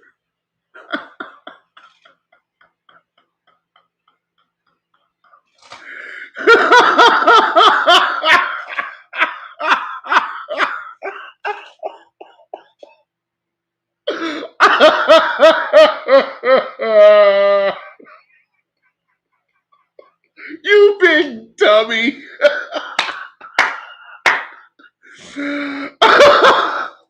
You turned on Queen Obadiah for Tariq.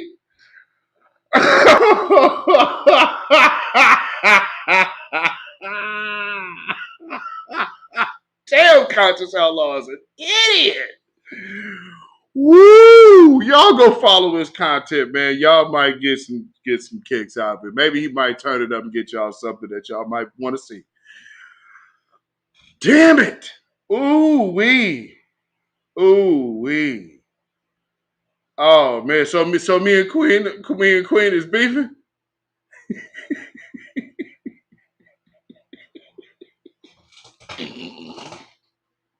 God.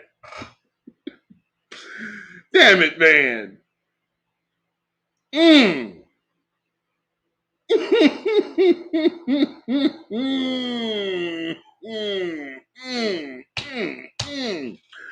Boy, I thought you was stupid before. Now I know you stupid.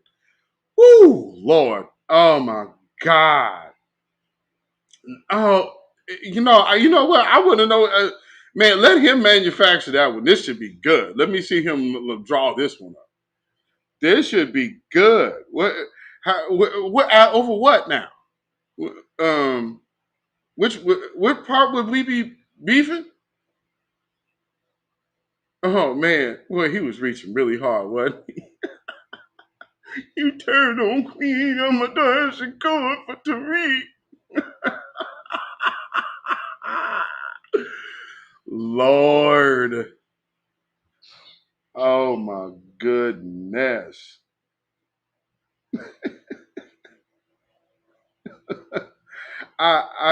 Man, thank you for that one. Wow. You gave me a good laugh to close the night through. I mean, boy, oh boy, oh boy. Damn it. When I say I can't call that's not agent behavior.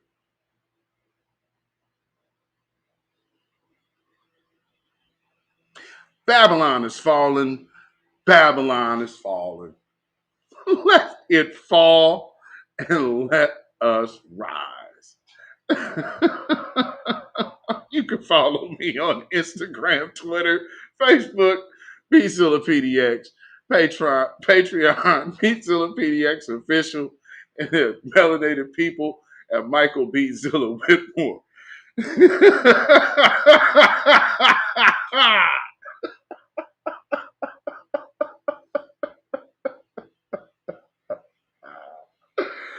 Oh my goodness. I mean, this dude is incredibly stupid. Okay, you can email me at ourrealtruth@gmail.com. You can email me at ourrealtruth@gmail.com. Oh my God. Oh man, this dude's so stupid. It's brutal. And you buy if you want to put some donations on this. But boy, you see this stuff I have to go through out here. You can please give by way of donation at CashApp $beatzillapdx. That is CashApp $beatzillapdx. Also, we have PayPal. That is Zilla Muzak. That is ZILLAMUZAK at PayPal. Whew. Oh, you said they can't save him. Oh, Lord. Oh. Oh, man. Very stupid, my brother. Oh, my God.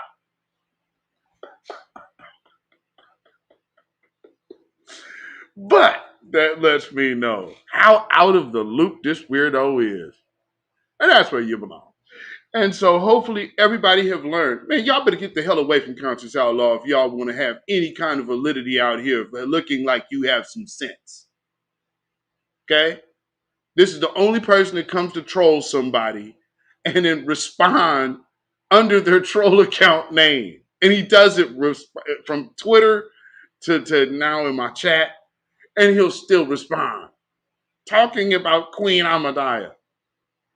So once again, being like a messy bitch. Oh, man, you over here turning on her, and you got Therese Johnson in your mouth.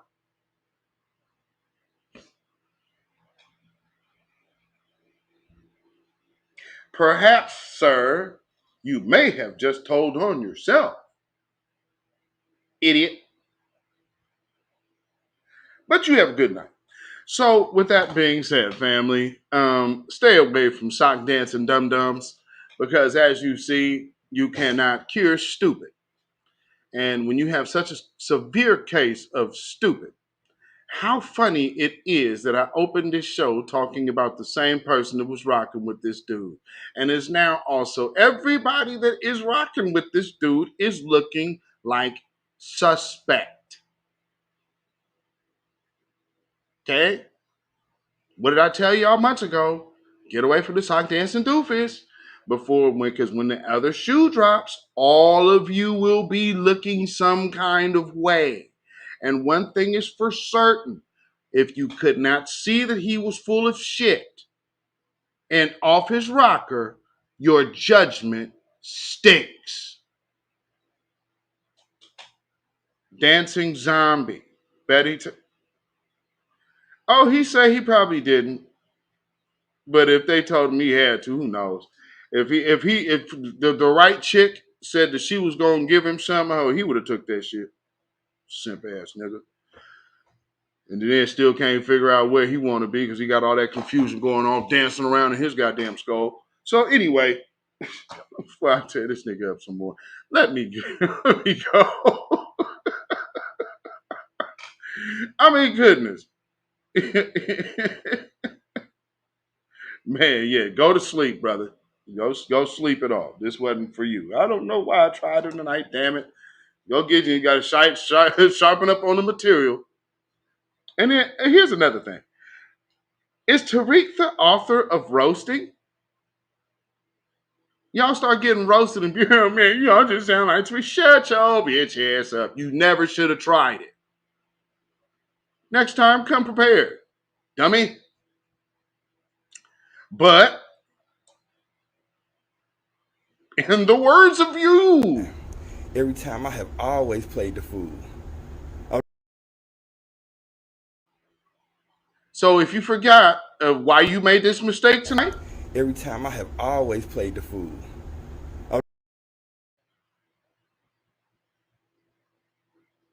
I guess we could expect you to do this again, though. Okay? Every time I have always played the fool.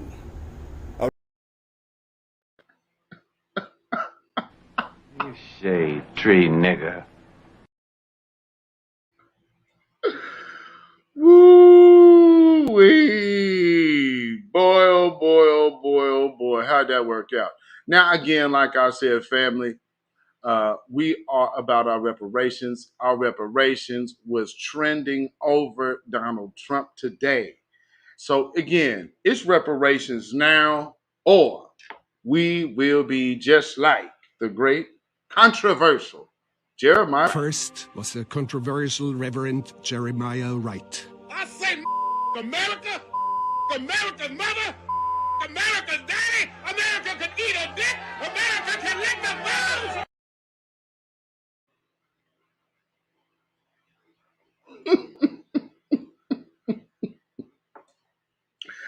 Man, you know, apologies go much further with Beatzilla than to try to double down on foolishness when you're an absolute idiot.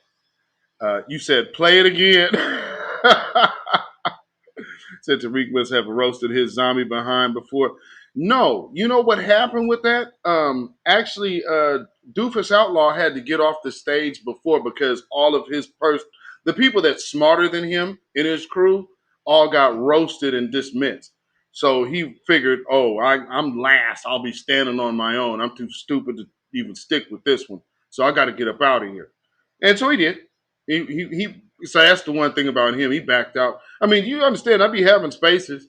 I'm in spaces. Shit. Nigga don't bring that fuck shit to my spaces. I mean, because we're not talking about none of that punk shit anyway.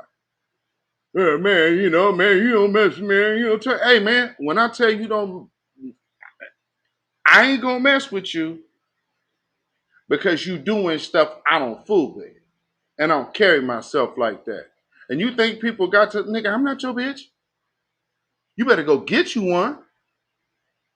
And stop running around here like there was ever some kind of beef. You better let them know that's what you upset about. I'm sure you probably done told people all kind of stories. No, that's what you mad at. That's what he mad at. Over here doing screen. Now y'all done seen what he did. I ain't rocking with that. You got to sit your ass away from me for a minute. And then he'll, oh, man, you're backstabbing this and that, man. Some bitch stealing ass nigga. How did that work out for you, dude?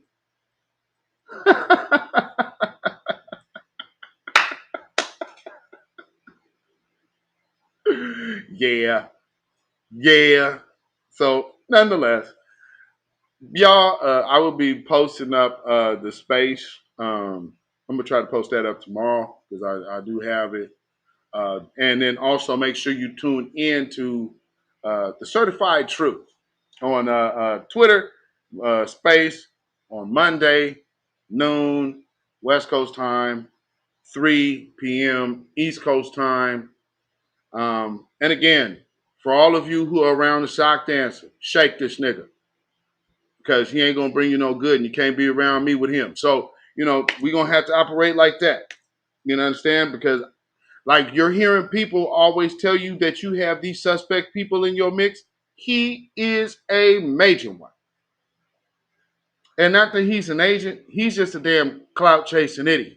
So he will always bring a wrecking ball to what you're doing because he has no integrity or honesty in him. He's a pathological liar that cannot tell the truth if he tried. Because he didn't tell you the truth on why I don't fool with him. But then the video come out, I'm sure he probably changed his story and y'all didn't even check him on that. That's where I'm saying your judgment stinks, because y'all see him lying to you and you won't check his lies. Because I know he's broke a few in front of you. He can't go too far without giving you conflicting information. He doesn't have the ability to be that savvy. So I'm blaming y'all for letting that slide. Simple as that. And with that, it's another problem. See, because over here, we keep our three smooth stones of truth at the ready, while you may hold a sack of lying rocks. Well, I'll stick with my 3. Because at the end of the day, just like David, I only need 1. Remember, slang the stone of truth. Shalom, y'all. When you know who Satan is, yes, sir, you don't have to kill him, no. The stone of truth. Yes. See, that's what you throw. Yes, right.